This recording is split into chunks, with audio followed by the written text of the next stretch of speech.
Good morning, everybody. Now, please welcome to the stage our host and MC for today, Alevtina Yakovenko. Good morning. Very excited to see you here on our day 2 of Breakpoint 2022.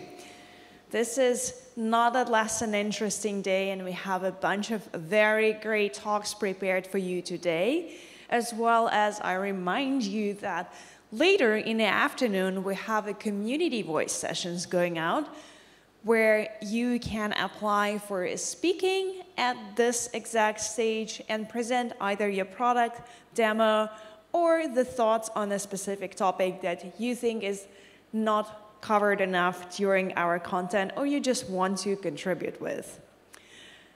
At Solana, we are true believers that open source building is the right way to approach the industry growth, but is it at the full ethos of the crypto to fork other people's projects? And if it's yes, then how you want to approach this and how to make it successful. In this session that I'm about to present to you, CEO and co-founder of Salmon, Nacho Mileo, is going to go over all of this topic. Please welcome Nacho Mileo.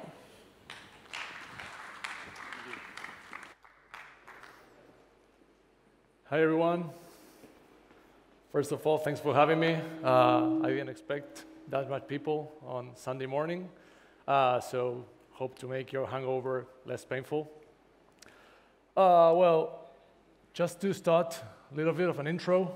I studied image and sound design. I'm an entrepreneur. I've been 10 years working in technology, but in the streaming industry, nothing to do with crypto, but been connected to crypto since 2015. I've been around for Solana, in Solana for about 2 years now, and co-founded Salmon in March this year. The title of the talk is Freedom to Fork, and that's exactly how it started.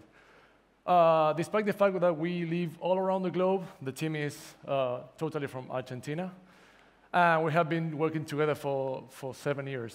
I was born in a hyperinflation context, so it's very natural for us, for Argentinians, to be connected to crypto because it's right now one of the only ways of keeping the value of our money and keeping the value of what we earn every day. So let me just see, I lost my mouse here. Sorry for a second. And for those who are not familiar with the Corralito thing in Argentina, back when I was 12, one day in the middle of a crisis, the banks and the government decided that we were not allowed to take our money out from the bank. So it doesn't matter if you get $100K in your account, you were not allowed to take it out, and it was specified by that point. So there's a lot of issues with trust right now from that point. Even after 20 years, everybody doubts about banks in Argentina, and that's really a thing. And the other thing we saw is that crypto is growing, but everybody still puts the money into centralized exchanges mostly.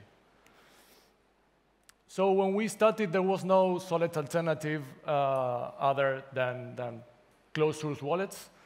And I personally couldn't believe that I was ditching banks to put my money in a closed-source wallet. That's a personal point of view. And so that's what we did. We forked Sollet.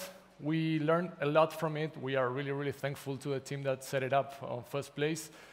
Then we added some functionalities, things that were broken because of the lack of maintenance and stuff. But after a while, we dropped the code and started from scratch.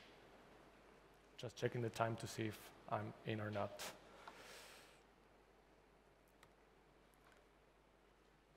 This is something that we've been reading lately. Only 80 million people or wallets are being used daily in crypto. That's 1% of the world population. It's a very tiny amount of people if you consider that social media is used by almost 57% of the people in the world.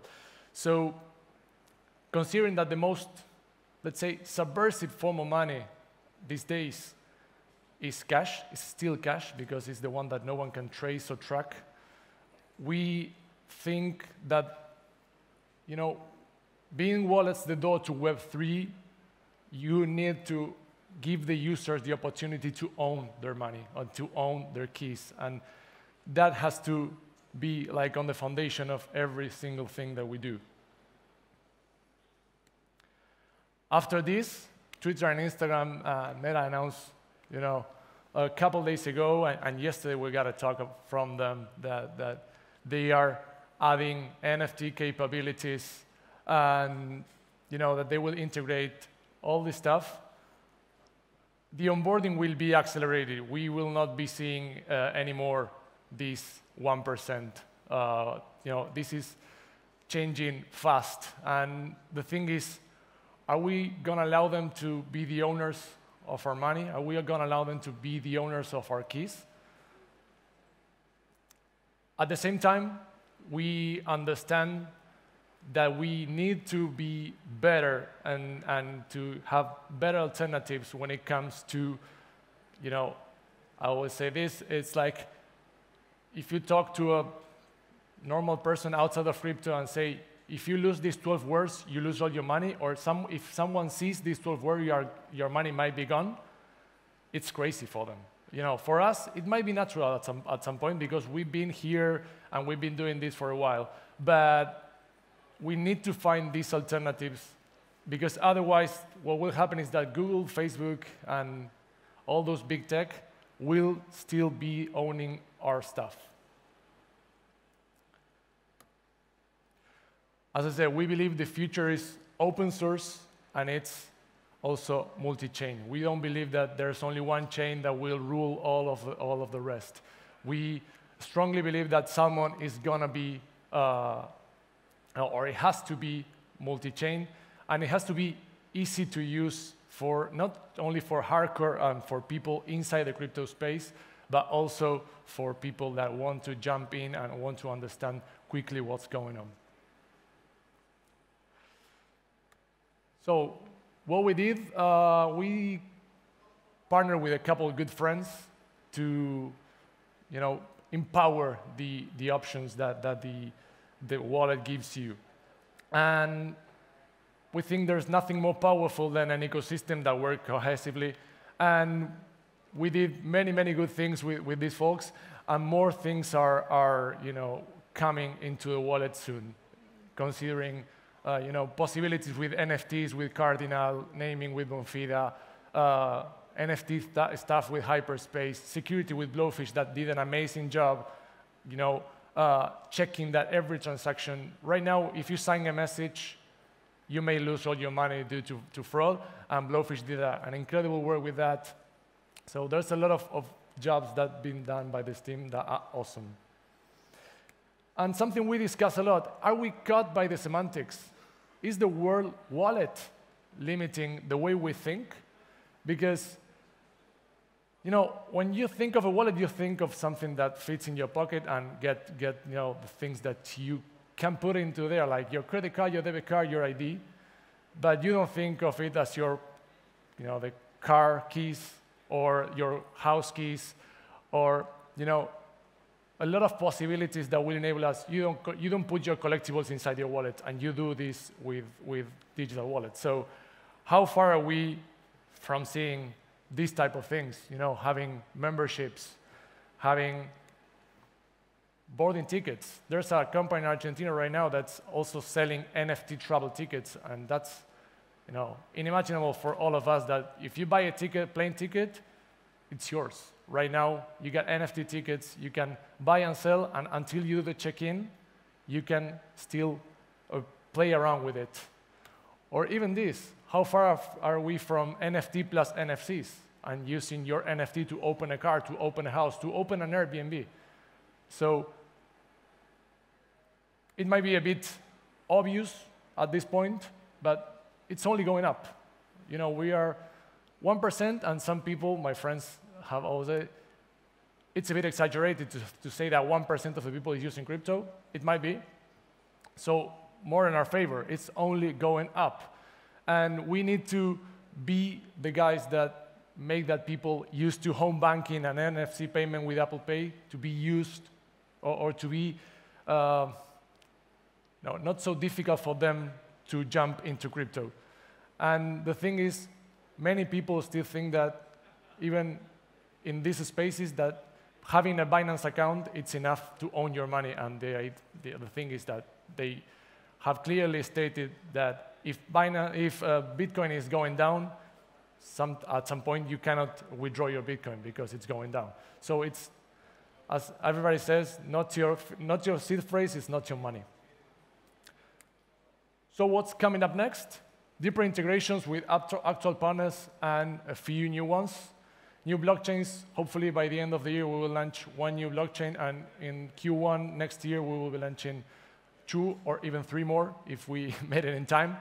A bridge from inside the wallet to jump from Solana to Near, from Near to Ethereum, back and forth without any issues.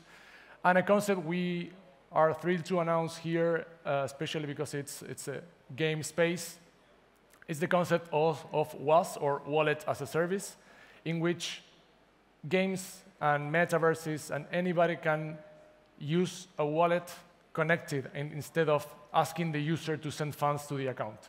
So that's something we are exploring right now, and we wanted to test with all the people around here. And finally, I want to introduce something that we've been working lately. We are a self-funded team, totally self-funded team, and we are launching an NFT collection that will work as a membership. If you own the NFT, you will not pay for fees inside the wallet. So either you swap or bridge, all those fees are gone if you own the membership NFT. And here's the design. This is totally new. So this is what it will look like. It will be launching in December in one of our favorite marketplaces, that Hyperspace. And again, once you acquire it, we are all discussing utility and stuff these days. From the day you get it, you pay 0 fees on the wallet. So I'll be around if you want to chat. I'll stay a couple hours over here. Then you can find me at the other places. There's my Telegram handle if you want to reach out. And thanks a lot for having me. It's been a huge pleasure. Thank you. I hope you liked the presentation. I do think that open source is a great way to contributing to the ecosystem, as it encourages community-driven growth. And that is what we base our future markets growth strategy. We think about new markets as Solana cities, where the economies are driven by the local citizens, and we try to support them with the infrastructure and useful tools. One of our Solana Labs employees is here to present a decentralized ecosystem support tool, which is a hub that helps products network be transparently streamed to the communities and used in the most efficient way. Please welcome Senior Product Manager of Solana Labs, Emon Motamedi. Thank you, thank you. Hey everyone, good morning. It's a pleasure being here. Very excited to share some of the stuff we've been working on within Realms. As you can see here, we're working on a new hub for the Solana ecosystem. But what does that actually mean? You know, before we dive into that, I'd like to take a little detour to talk about this, which is a broken clicker. There we go. You know, we often say in crypto, we want to onboard the next billion users. Let us go ahead and, you know, this is Web3. There's so many new potential, new untapped people we can help. But how are we actually going about onboarding the next billion users? When we thought about that question, we tried to think back to other platforms that had helped onboard hundreds of millions, billions of users in a Web 1, a Web 2 context. And you know, even for yourself, if you think to yourself, hey, what were really the key platforms that did this in the early internet age? Maybe, you know, Facebook comes to mind, maybe Google comes to mind, maybe mobile devices come to mind. But I'd actually even like to go a little further back to maybe an unexpected one, which is AOL, American Online. At least in the US context, AOL was really the portal for folks who weren't familiar with the internet, maybe didn't even know what a web page was. And this notion of being able to come in, have a CD that you just plug into your computer, log onto this site, and have this site distill for you, all of the websites on the internet, what you should care about, and not have to deal with typing in a web page and figuring out domain names. And then B, surfacing the core actions that are really relevant to you from an internet standpoint, whether that's checking your email, whether that's going to Instant Messenger. Really the core features that are making prominent what is so powerful about the internet to you. And so really great tool to onboard tens of hundreds of millions of users onto the early internet. And when we compare this to Web3 and how users are onboarded, introduced to Web3 today, the main way, at least that I've seen, maybe same for you guys, is chat. You find out about a community you're interested in. You hear, hey, if you're interested, join our chat. But I would argue that this isn't a great user experience for a brand new user. It might work really well for core contributors of a project. But if you're someone who's just trying to figure out, is this something interesting? What should I do here? I think these platforms present a number of challenges, both from a user experience perspective and one step deeper than that. So there's really poor signal to noise in these platforms. You have to actually manually go in and check every single server that you're in to understand what's going on. There's no meaningful Web3 action. So you might be in chat, you might get a link to go vote on a proposal, you might get another link to go create a wallet, another link to go purchase an NFT, et cetera, et cetera. I think we all see the challenges here. And so the question that we posed ourselves with was, how do we actually build a meaningful portal to Web3, a way to onboard those next billion users and bring them into the crypto context, surface the communities and conversations they really care about? Sorry, we're jumping ahead. So for us, that Web3 native hub combines a number of different things. One, it combines integrations from people building meaningful tooling within the Web3 construct. Two, it's on-chain information. So it's something that's dynamic, not static, constantly evolving, constantly adapting. Three, it brings in actual meaningful Web3 actions embedded into the platform. And then four, finally, it brings in the community and conversations that are so relevant to these platforms. And so with that, I'd love to introduce you all to the Realms Org Hub. Thank you, yes. It's okay to be excited. We're excited about it as well. So this right here is our Discover page. This is the showcase of the organizations across Solana. If we dive in here a little bit deeper, we have these nice case studies on organizations across the board. We have this notion of trending orgs as well, just based off of their activity on the platform. Key announcements happening across the ecosystem for folks to stay in touch with. Popular projects that users should know about. NFT collections, DeFi going vertical specific. And then finally, all organizations building on Solana. You can easily filter, you can search, and it presents to you a really nice hub of the different communities. And then finally, bringing in some of those integrations as well. So you see here on the bottom, I know it's a little bit small, but we're pulling in daily user data through an integration with Hello Moon, for instance, to actually surface the analytics on each of these communities and present something that's a little bit more objective versus maybe the subjectivity of a website. But I'd love to take the journey with all of you as a new user landing on this platform. You don't know much about Solana. You jump on here at the top of the Discover page, scroll around, and maybe you find something you're interested in. You find the Mixmob page. And what's really nice is each of our organizations on here has a dedicated hub for themselves as well, where they can surface the core information that's relevant to the project. And I'll go through this in a second, but putting ourselves in the hat of that new user, they can now go back, they can actually follow these organizations.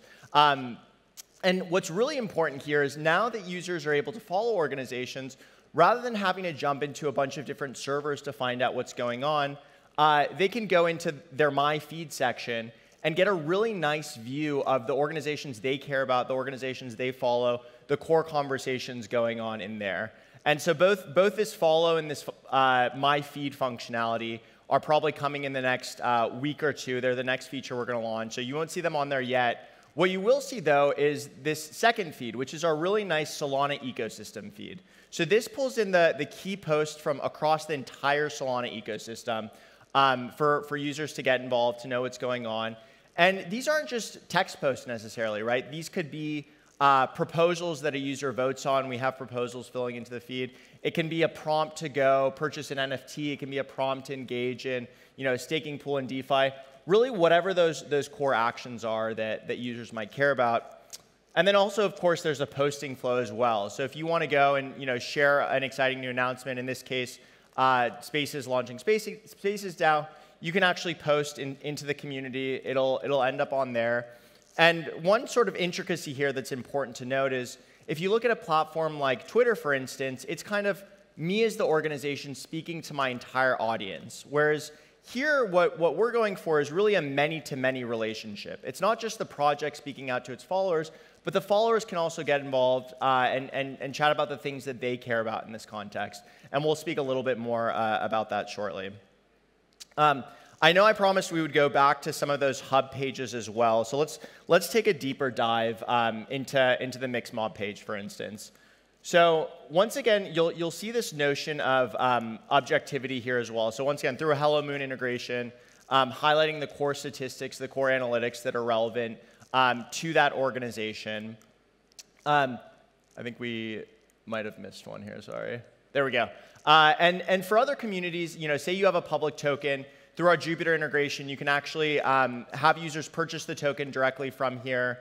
And it doesn't have to be a purchase example. Maybe for you, the core action for new users is onboarding. Maybe for you, it's something else. You can kind of decide what the core Web3 actions are that you want your users to take and embed them into the right flows within your page. And hopefully with all of this, right, this isn't just a value to the new user. I'm sure all of us struggle with this problem of chat overload of what website do I go to for what. We've even among our team started using this just to keep track of, hey, what are the different projects and what are they doing? So I think all of us in this room, even being a little bit more crypto native, can benefit from something like this. And then going through the page itself, we have this nice description section for each of these organizations, more resources to link out to, a nice gallery view of the different media or metadata that's relevant to the organization. Team section, one of the things we want to do here, as well as NFTs for previous work experiences, as well as surfacing token balances, NFT counts of those team members, just so you know they actually have skin in the game. They're not rugging you. They've worked on meaningful projects in the past.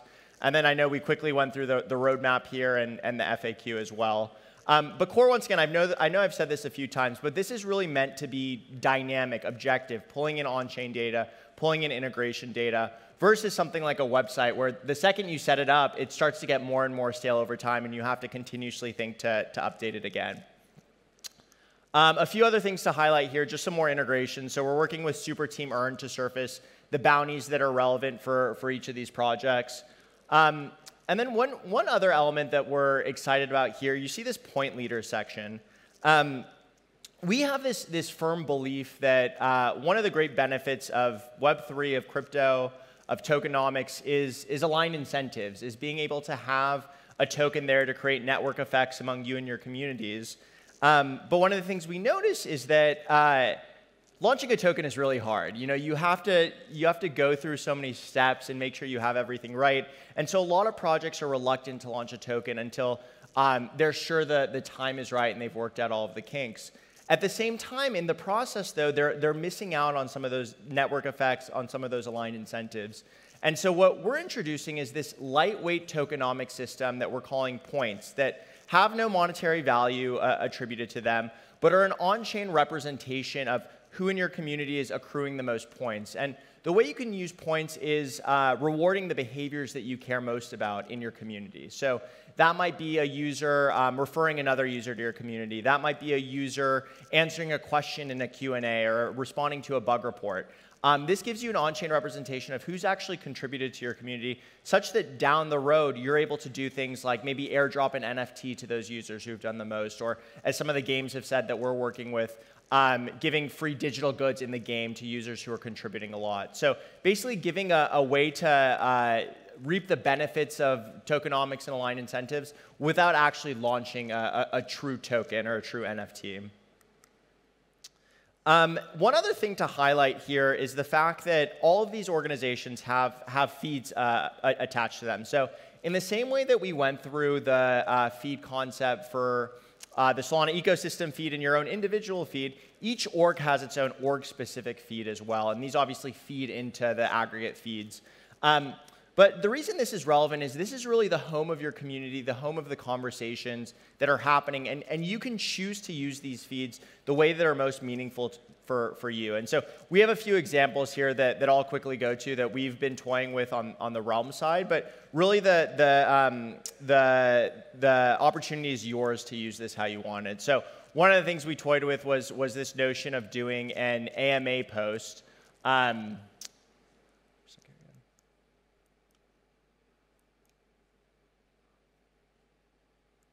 You might have to take my word for it. Okay, there we go. So an AMA post where people from the community come in and ask questions of the project leadership. This might be roadmap questions. Where do you see it going? It might be more personal questions. One of the questions we got in here was, what city do you see yourself living in long term? So a lot of opportunities there. We've been doing this weekend community post where we post the new hubs that have been created each week just to keep our own community updated on what's going on. The other important piece here as well is it's many-to-many once again. So users can actually come in here and submit bug reports that they're seeing in the ecosystem. Our developers can respond, tell them we're working on it, basically create that more active environment. And then finally, requesting feedback from the community. And this is, we'd love all of you as well to come in and post here and let us know, what you like in the product, what could be better in the product. And so that's kind of another example of a post type. Importantly here, though, all of this is available on mobile too. So you're able to go check it out today on realms.today. One of the cool aspects here too, we're working with Solana mobile adapters such that on Android, you can actually come in, natively sign in with your wallet, like posts, comment on posts, make posts. On iOS, you can use the Phantom mobile browser to be able to do the same, but all of this is available on mobile. So would encourage you guys to head over to realms.today, check out the experience, let us know what you think. And then one other major thing here is some of you might be familiar with the existing Solana.com ecosystem page. That's now becoming this new Realms org hub as well. So we're going to be driving a lot more traffic to each of your projects, which is why it's important to make sure your information is up to date. Make sure you're sort of treating this as a nice home for your community, sharing the links out with your community.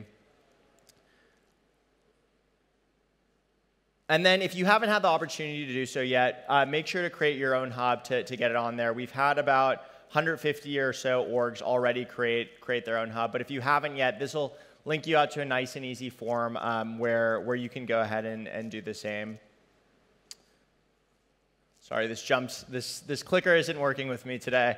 But last thing, all this is to say is that this isn't a solo effort. For this to be successful, we're going to need all of us in the ecosystem working together. I hope you've seen that integrations are a big part of this. We have 20+ integrations so far within the product. And so if you have a product or service that you have out there that you say, hey, I could really see this benefiting the folks on Realms. I want to integrate it to allow people to navigate to this more easily and take part in this hub context. Feel free to reach out. We always want to add more, so would love to work with you on that front.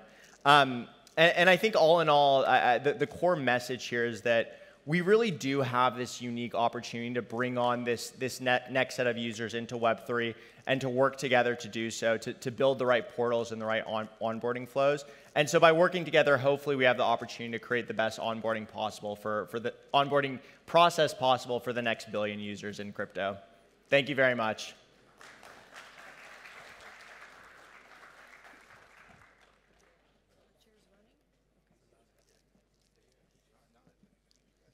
Fantastic. I'm so excited to see products like this pop up.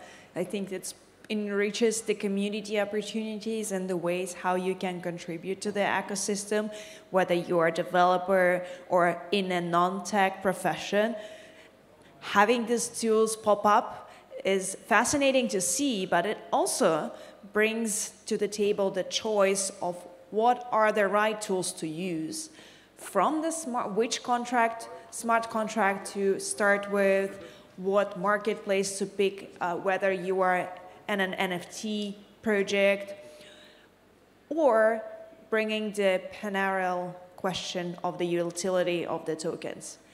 How to set up your NFT art and your NFT project to success will be reviewed in the panel that is upcoming and moderated by Mickey Cabwell, the managing partner of TechFlower, Scum, an independent artist, Hyblinxx, an artist from Hyblinxx Studio, and John Lay from JL Studios. Please welcome our wonderful guests. Hey everyone. Before we kick off, for me, it's very interesting what is the audience here. How many of you guys are artists? Raise your hand, please. Okay. And how many of you are actually developers? Okay, the direction will go there. I'm sorry if we prepared for artist audience, but we will do our best. So my name is Mickey Koval. I'm managing partner at TechFlower. We do Web3 development, but more important than that, I'm very addicted to art, and I'm super happy to welcome here 3 amazing artists in Solana NFT space. Maybe you can do intro for yourself, John? Yeah, of course, thank you. Good morning everybody, GM. My name is John Lay. I started my journey as an artist on Solana here about a year ago, and throughout that time have been able to culminate quite an audience, and very proud to say that I've become the highest grossing one-of-one artist in the space at this time. Beautiful. I never thought in my life I'd have to follow John Lay. My name is Scum. I also started about a year ago, started heavy in the one-of-one space, and then moved pretty quickly into the generative art space. I worked for the DGods team as an artist, both on the Dead Gods upgrade and the Utes collection. And recently I've struck out on my own to pursue more in the one-of-one space and build my brand personally.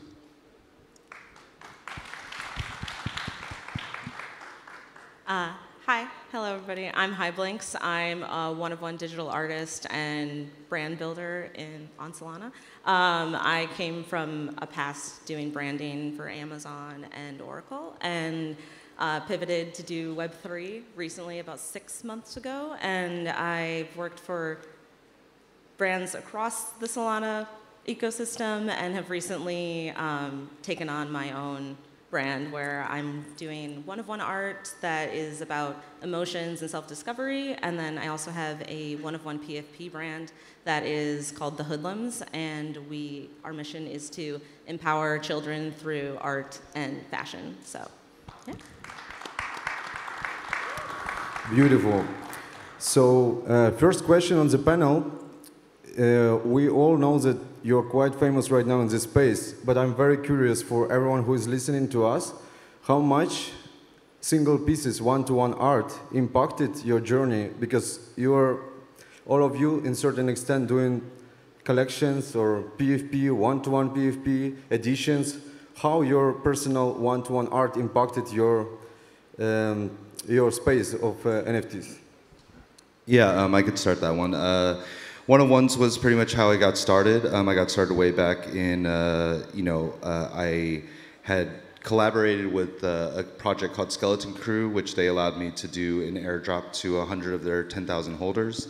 And directly the next day, I listed my first one-of-one on Olaplex at that time. And it's been, one-of-ones has been pretty much the core of what I've built, and not until the last couple months have I ventured into editions.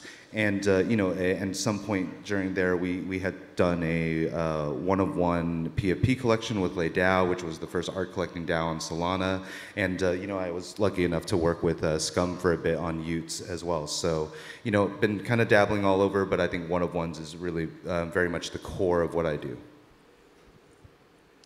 I also got my start in one-of-ones in January or February. Before this year, though, I never really posted any of my art publicly. So it was cool to put myself out there while LARPing as an animal PFP on the internet and have people really enjoy it. And it led to me having a pretty like meteoric rise within the one-of-one space. And I think up to this point, I probably have less than 20 singular pieces in circulation, but it allowed me to put my fingerprint on almost 25,000 pieces of art that are now circulating in the NFT space between Dead Gods and Utes. So it's cool to think that at the, at the end of last year, I'd hardly posted any art, and now I've been able to sort of affect the culture, I think, within the NFT space. And I'm very, very humbled by it, but. You deserve it. You worked for it. One-of-one was definitely what drove me to the space. I was an artist on Instagram, like many people, and it just kind of clicked for me to jump in and do derivatives for brands in the Solana ecosystem. And through that, I was able to join Just Ape, and I was there launching brand manager and brand designer, and then I was able to kind of get inspired to make my own project and kind of hit the stuff that really makes me excited, which is kids and helping kids who kind of started in the same position as me, which is in an orphanage. And yeah, one-of-ones has allowed me to help people that wouldn't even have access to this technology. So yeah. Awesome. Awesome. Now we go back to our developers, because when I started doing NFTs, and I was like, I'm a tech guy, I look like art, but I'm not, I have nothing to do with art, except I'm buying it. But my first reaction was, I need to find dope artists. I want to work with someone, I want to launch something, but I want to launch with someone who is cool. So I started to approach artists on Twitter.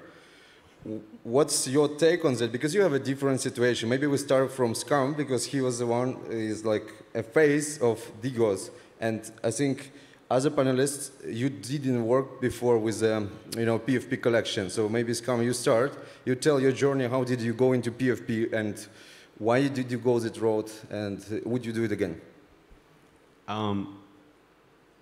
So I'm really grateful that I said yes, but I think those questions come more and more often the longer you spend in the space and people realize that you do art. I think, man,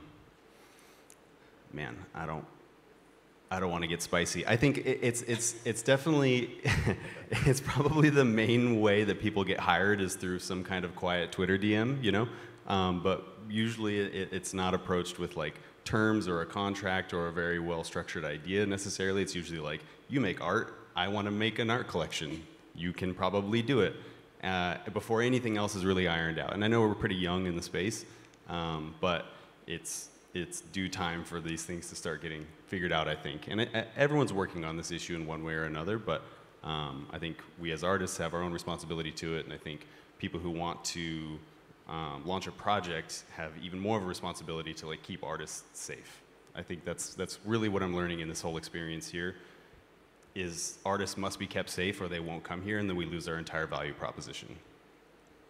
Awesome. Yeah. Hyblinxx? Yeah, I've been approached a couple times by projects, more than a couple times. I've said no a lot, but I think that what projects need to understand is that artists in this space are their own brand and own company. So when you approach them, you're actually asking them to stop working on what they came to work on, and you need to be prepared to support them through that process, both financially and publicly. So they're taking a massive gamble, and yeah, I think that artists in this space, they have one of the rare opportunities to make whatever they want, and to stop them is, yeah, it's a big ask.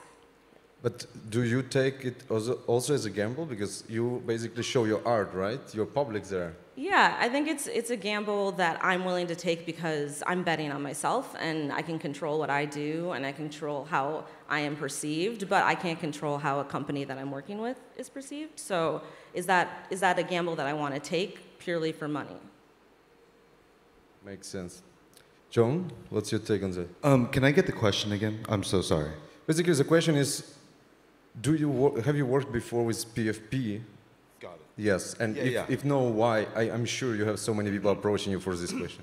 Yeah, I mean, with Scum and Hyblinxx here, I definitely see the benefits of starting in PFPs, or not necessarily starting, but working on PFPs. And with PFPs, you're intermingling a lot of different fan bases, and then you kind of kickstart on a major community, which is, at the end of the day, exposure is invaluable for us artists, right? Especially as we join a new space. For me, to kind of echo what Hyblinxx said, with the core of my stuff being one of one, and me coming in kind of a different angle of wanting to tell stories and comics. For me, it's a I relate to them a bit in the sense that partnering with anybody in the space, as we kind of just got to know each other over the last year, it's kind of a liability, right? And some is a higher liability, some is a lower liability. But at the end of the day, say you draw a 10,000 collection and then the brand does something that you personally don't align with. So for me, I think it's very important for artists to understand that when we partner with people that we should exercise a bit of a, be a little picky of who you, and I think that goes for anybody, right? A developer should be very picky about what kind of artists they work with, what do you want to represent? What do you want your message to be? And, it's just, I think we're all getting to know each other very quickly and, getting involved in big projects. So, for me, it's just the, I see the benefits of it, but I am very, very picky of who I associate myself with in the space. Wonderful. Next question is going to be about still one-to-one pieces and editions. It's something I've been asked quite a lot again. As a developer, people come and they ask, okay, I have one-to-one piece. Why won't I sell 5,000, 10,000, 20,000 and just make more money? Maybe John, I know you have right now something on sale, right? Yeah. If it's not finished by this time. Yeah, and I hope I answered this right. But for me, the way I came into the space, I kind of kicked off real fast, right? My first sale was 2.8 Sol at all-time highs at that time. And, really quickly, I began to price a lot of people out, or my community started to price people out, where very few people could even afford to invest in my work and what I was doing. So because I was only trickling out a couple pieces a week or monthly or whatever, it's not the pool in which collectors can afford my work was getting very, very small. And as I saw that, thankfully, months later, editions started to be celebrated on the platform. And editions have been great for me, right? Editions allow me to create this very accessible entry point. And I think when we throw around that phrase of mass adoption, I think mass adoption is about, I tweeted last night that, the future is about access, not exclusion. And I firmly believe that. I firmly believe that, if we continue to go down a road in which we just praise instant sellouts and all these kind of things, then we really leave a lot of people that would be genuine, beautiful holders and collectors and maybe even friends. If we exclude them because of something like money, I just think that we're stunting our own market maturity. So what I love about editions, in contrast to one-of-ones, is I've been able to welcome so many people. I'm sorry, I can't speak. Many more people in and get to know them and welcome them as collectors and kind of let them in on what I'm doing. And I think year one was very much about me introducing myself to the space, about the work I've done over the last 12 years. However, year two for me is very much about access. How do I welcome people into my process, give them that story, give them that window into what it is I do, how I go about it, and how meticulous I am about planning it. Wonderful. Hyblinxx, I know you have a collection of one-to-one PFP, which is right now, at what stage it is? Do you have a dev team for that or no? And maybe you can uncover a bit more details on that. Yeah, the Hoodlums is a one-of-one PFP project, and there's no dev team. It's sold weekly. It's auctioned on Exchange Art exclusively. And one of the reasons that there's no dev team is because each piece is a one-of-one. It's personally crafted to a persona that I'm creating that fits into a storyline that I'm also creating that is about kids who are basically saving their planet. I specifically didn't go for a dev team because I knew that I wanted the bulk of the funds for Hoodlums to go to children. I don't take a salary from Hoodlums. The people that help me don't take a salary from Hoodlums. It's all going to create a fashion line that is going to donate clothing to kids. So the dev team felt like it would bloat our team, and it didn't seem necessary. But we will be, we work with devs. I personally am married to a dev, so that does help. Sorry. But yeah, we do have light dev support for web, and then we'll also be working with companies like hopefully Helio and some other companies on the blockchain to kind of bring our storefront to life. Very cool, but if we talk about, let's say, PFP, it's a way faster to generate with dev team and just, raise more money and help more, communities you're looking to help. Why you still choose a slow mode? Yeah, I guess, to be completely honest, I'm a control freak, and I wanted to make the art. The art is really important to me. It's personal to me. Creating a generative project, I've done one, and creating the layers and not really being able to control exactly what would come out of it put me on edge a little bit, and I wanted to be able to make characters that I knew I could make into a series, a comic book. I could make them connect with individual people that I've met in this space, and hopefully they will connect with people across the world. I wanted that control, and I wanted that connection with the community that I was building. Wonderful, thank you. Okay, Scam, I saw your tweet, and it seems like you're also looking into this direction, if I'm not mistaken. Can you elaborate on that? Yeah, yes I am. And to follow up on what she was saying, if you unleash 5,000 pieces right away with no groundwork laid, then essentially everyone you invite into your community is a stranger on the first day. If you slowly leak out very personalized pieces with a story and somebody connects with it, and they want to pay whatever the going rate is to join your small community and meet you as an individual, then you have a super fan, and you have somebody who is going to be your supporter from that point on. So I think as much as I want to break away from the PFP medium, because I know how it's viewed sometimes, I do think there's beautiful ways to execute on it. And I think that it's one of the ways that you can build a very strong community around your brand, and also give you a little bit of runway to do whatever the next stages are, whatever the next things are for your personal brand. So there's obviously much bigger things that I would like to do. I don't want to raise, essentially, by releasing 4,000 pieces and then have those speculated on, and then owe my community a pump, and then another pump, and then driving hype cycles, and suddenly I'm managing a community of coin traders and not actually building art and building a community and creating a message that I really align with. Yeah. What about your project? Will we have some insights? No, not at the moment. Okay. Coming soon. Okay, so regarding tooling, because I know all of you guys, you have something listed on Exchange Art, if I'm not mistaken, right? And you are excessively using this platform. Again, as for developers who help to build smart contracts, why specifically this platform? What is so special about it? Or how did you choose? What's the process of choosing the tools was for your artworks? John?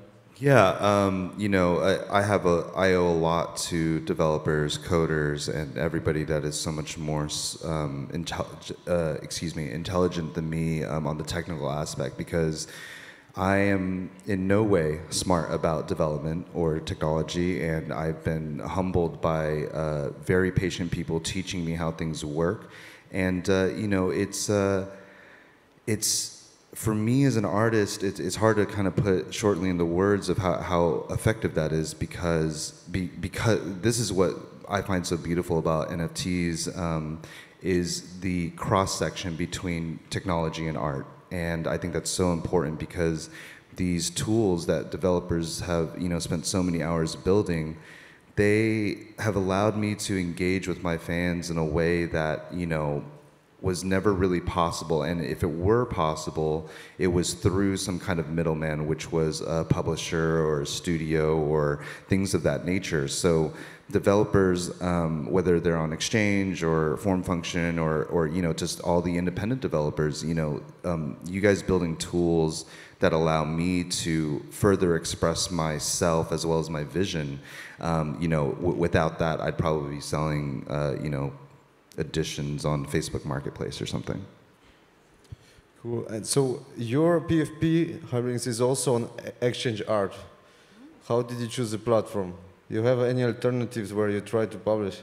Oh, yeah. So how I ended up on Exchange Art and why I chose it is it's pretty personal. I've gone through a lot of work experiences where I felt like I've had to jump through both technical and professional hoops, which I thought were necessary, but also like personal identity hoops, which I felt were really unnecessary, and having to prove who I was to the people that I was working with. So I came into this space knowing that I wanted to avoid that feeling ever again. So when you come into this space as an artist, there are specific platforms that you can upload your art to, and they're widely available. And I applied to both platforms, and Exchange Art was the platform that accepted me for what I was giving them immediately. And that felt like home to me. So I knew that I was going to build on Exchange Art for pretty much anything that I wanted to make. And I've been able to connect with the founders and the devs on Exchange Art and be able to have a great back and forth.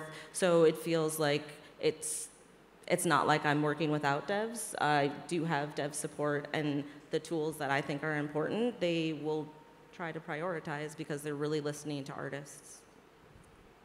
Cool. Scum, I have a question for you. Since you work with dev teams and PFP, how much you were interested in what they're writing and coding? Because I know a lot of cases where very good artists partnered with some dev team, and there was, like the art was amazing, but the tech behind it could fail. So how much you were worried about your reputation? Luckily, I worked with a pretty amazing dev team. They were incredible. Yeah, we can tell now. There was also Cardinal, and even the dev team at DGods, they're wonderful people. I loved working with every single one of them, and if there was ever an issue or an idea, either creatively or technically, they were always there to solve it. I can't imagine what it's like working totally remote as a project. Luckily, we were in a case where most everyone was under the same roof or was very easily accessible. I'm not sure if that totally answers your question, but I can't is there another? You had a personal trust to the team, right? You didn't have to go into details of their tech, is it? Yes, I had a great relationship with them. I'm sorry. That answers the question. You just had a trust to the team. You didn't go too deep into the tech. You didn't read the smart contract, right? Oh, no. Oh, sorry, yeah, the tech. No, I watched what they were doing on the screen. It's all witchcraft. I don't know. It's another language to me entirely. It's really cool. I would love to learn, but there's only so many more rooms in my head for new information. I think I'll go to the professionals for that one.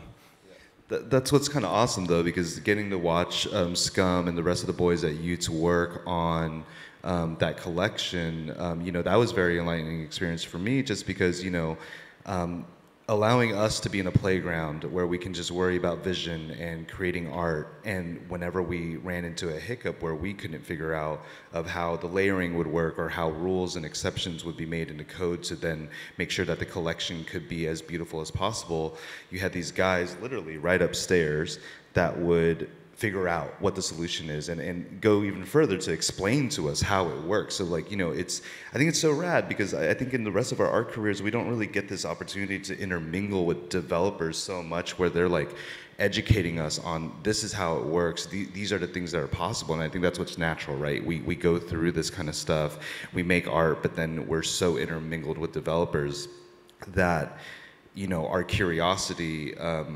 they can kind of, educate us through our curiosity of how things work, what is possible with the technology as of today and then tomorrow. So, it's, I think the harmony was super clear in that house and everywhere else, especially with Exchange and all the other wonderful platforms. It's just very enabling and allows us to stay in our sandbox and our playground to worry about vision. Beautiful.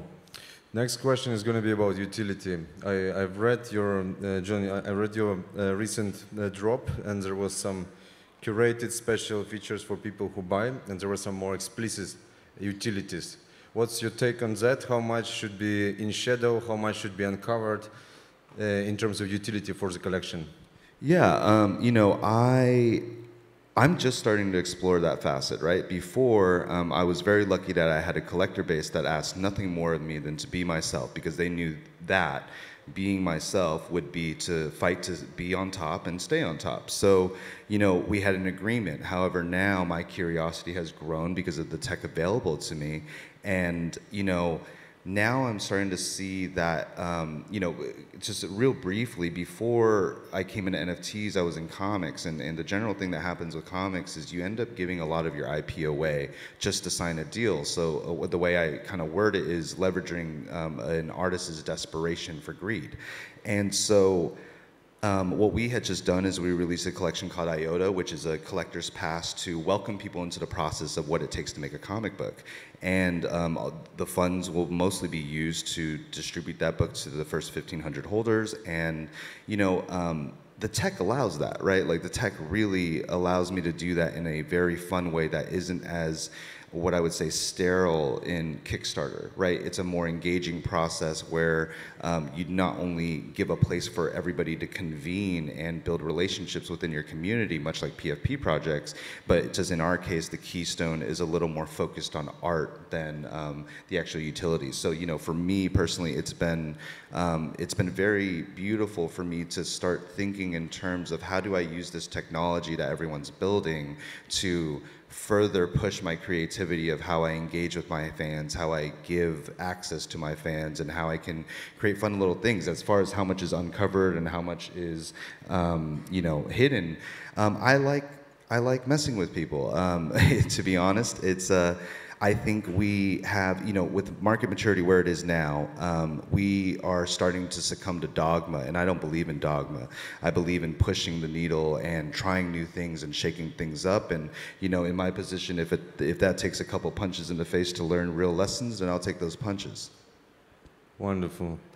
Hyblinxx, question for you.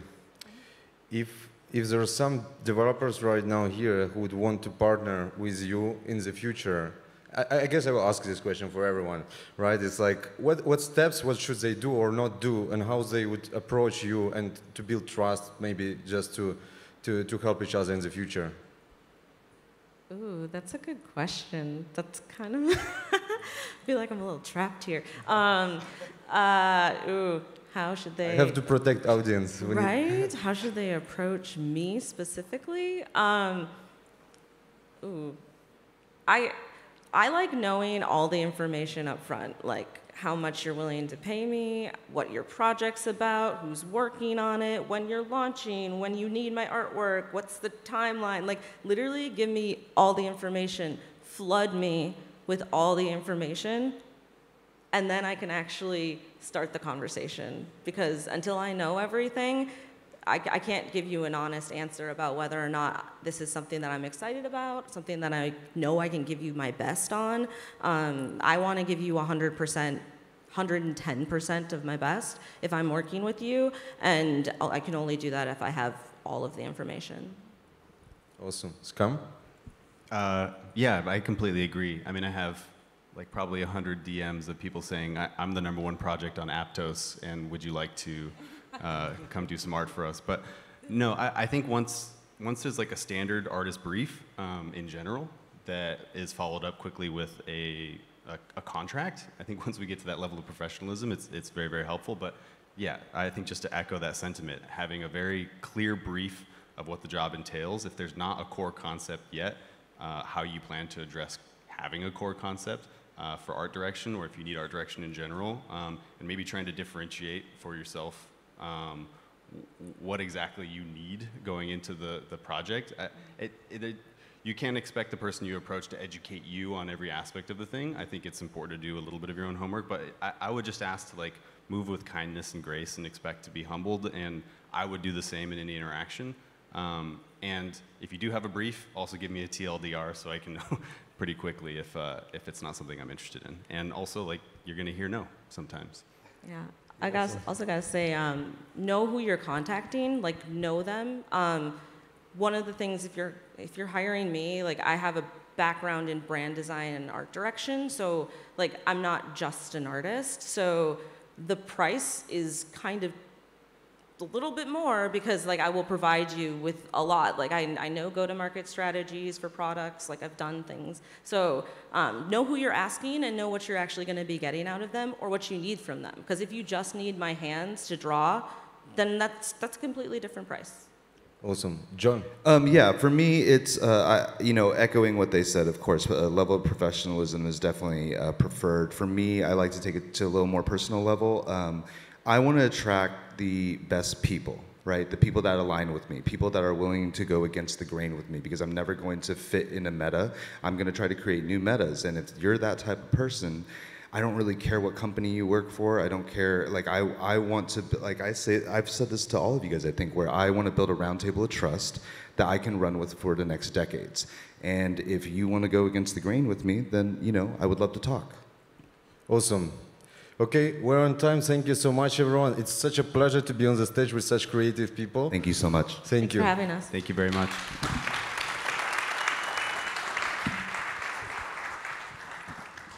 Right, now that we are much more educated about potential paths on how to build your NFT collection and NFT project, we have a wonderful and very inspiring example of a successful NFT project. Literally to the stars, while battling cancer, artist Eve discovered that she wants to contribute to the NFTs and create art to leave an infinite piece of art in this universe that will outlive her. So she will share her story, and I am excited to welcome on this stage the co-founder and the CEO of Infinity Labs and Dreambound Orbital, Eve Infinity.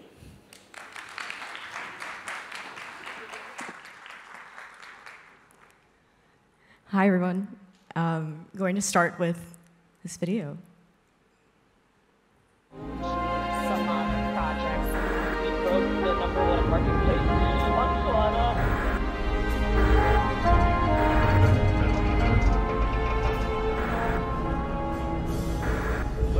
Fly me to the moon and let me play among the stars.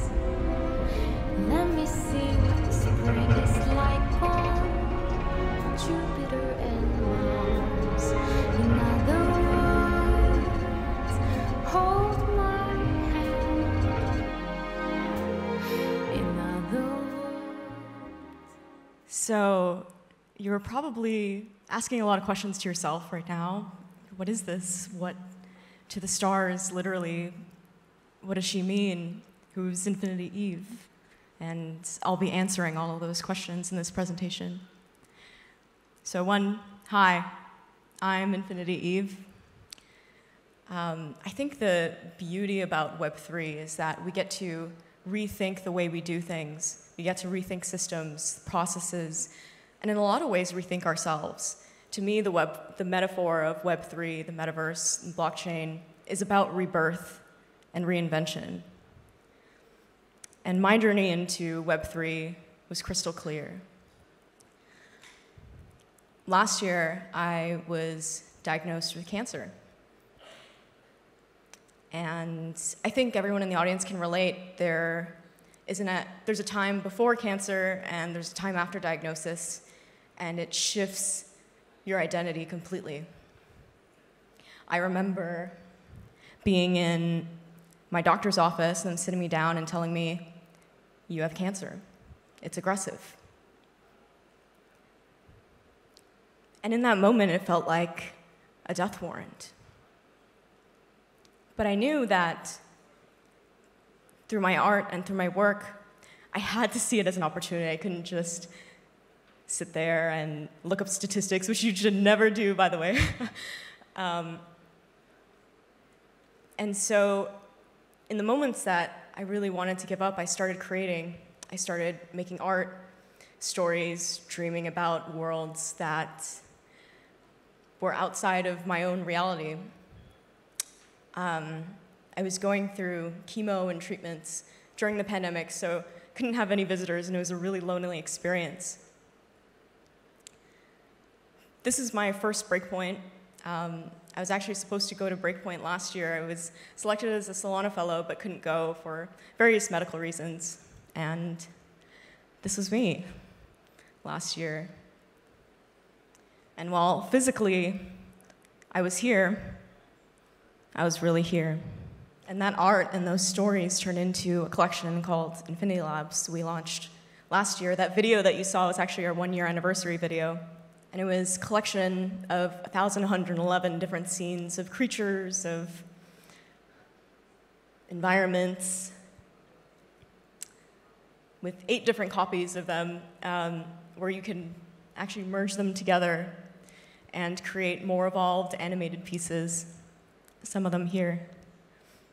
And we're actually coming out with full timeline merging pretty soon, where you can merge all 8 of your copies up to them and get the final piece with music and full animations. We actually did over 3,000 animations where 1,000 of them didn't make the cut for this.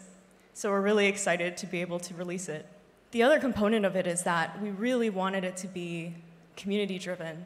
This world that I had built, I wanted to share it with people and inspire people to also build on top of it. And over the last year, it's been amazing to see the different places that it's been integrated, from different metaverse platforms to games to the creation of our 3D assets and characters, which there's a preview of one of our characters on the bottom left.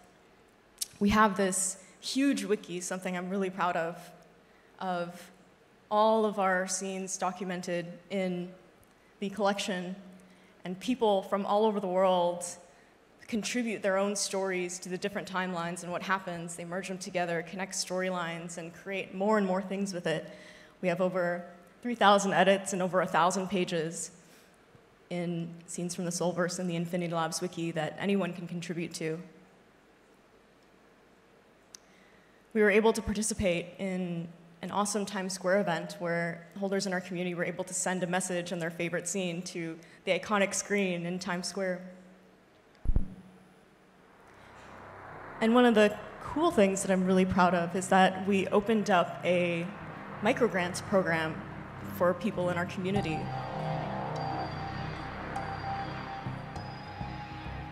So what you're hearing is audio of a mini game that Kun from our community is actually building a mini game on top based on Scenes from the Soulverse. We have an awesome creator, Atlas Theory, who's making 5, which is an audio adventure based on the scenes. And we have another creator in Australia, whose name is Eugene, who's making these amazing LED frames that he's putting together his favorite scenes and putting up a gallery in Australia. And these programs are open to creators and artists in our community and beyond. And so I was thinking about how else can we ignite creators in our community? And oftentimes, this collection was very much inspired by space. When I was sitting there in hospital beds, and I would close my eyes and think of myself in these otherworldly places. And when I thought about this, I was actually on a stationary bike. I had been using a lot of stationary bikes to work on my mobility. I couldn't walk for a really long time, but now I'm in front of you walking and doing this and that. But I actually imagined myself riding my bike in space. And I thought, what if we could do that? What if we could bring people's art? And I had been obsessed in general of putting art and stories in the blockchain, because I had this idea that if I put it there, whatever could happen to me or people who created it, that could outlive me. That anyone could, scrape the art on the blockchain, build whatever they want on top of it. And one of the biggest things that inspires human creativity is the unknown, the other worlds, what could be, about reinvention. And so that's where Dreambound Orbital came in launching. We're starting off with launching assets into space. So I actually was able to go to Houston, Texas the other week, sorting out logistics for a digital payload. There's a video I got to see in a specific area or airlock of a large space entity that you probably all know that we'll be able to bring the digital payload to, and it's the International Space Station. So in terms of the logistics, I could probably do a separate talk on this, but for now, here's just like a general screen. But at Dreambound, we're putting together a digital payload of art, of stories, all kinds of things. We have a mission control center in Houston, Texas. It's adjacent to the Johnson Space Center. And then we'll be sending, basically, the digital payload to the ISS. It'll orbit around the Earth, and then eventually come back down. And that same signal will be transmitted to the stars, to other neighboring star systems. And who knows, maybe aliens might read it, or future generations of humans, and they can see how we took the time to create and think about beyond. But it's not just Infinity Labs that I want to be a part of this. I want to invite other collections and creators to be a part of our digital payload. So if you are a collection founder or creator, do hit me up and you would like to participate in this event, do let us know. If you are a company or someone who would want to help sponsor or support this event in any way, we would love to hear from you as well. And something that's pretty actionable right now that you can really help us with, if you whip out your phone and look up Dreambound.io on Twitter, I would really appreciate a follow. I think we have like 10 followers. So I think there's a good amount, and it would really help a lot. And before I close, I did want to say that, this is one of the first steps of hopefully many more experiments that we can run. And I think a lot about the metaphor of reinvention, rebirth, and the chance that we have in Web3 to do things different and to compound on our contributions. So the last thing that I wanted to show you was this picture again. Last year I was here, and now I'm in front of all of you talking about my dreams and the things that I hope to do, and work that can be done. And I really want to speak to every single one of you as if I was just talking to you one-on-one. And I really mean it when I say this, is I believe that you are vastly underestimating the capabilities of yourself in every conceivable way, and I'll bet it on a huge margin. And so, with that, I'm really excited to see what you create. Let's go to infinity together. Thank you so much.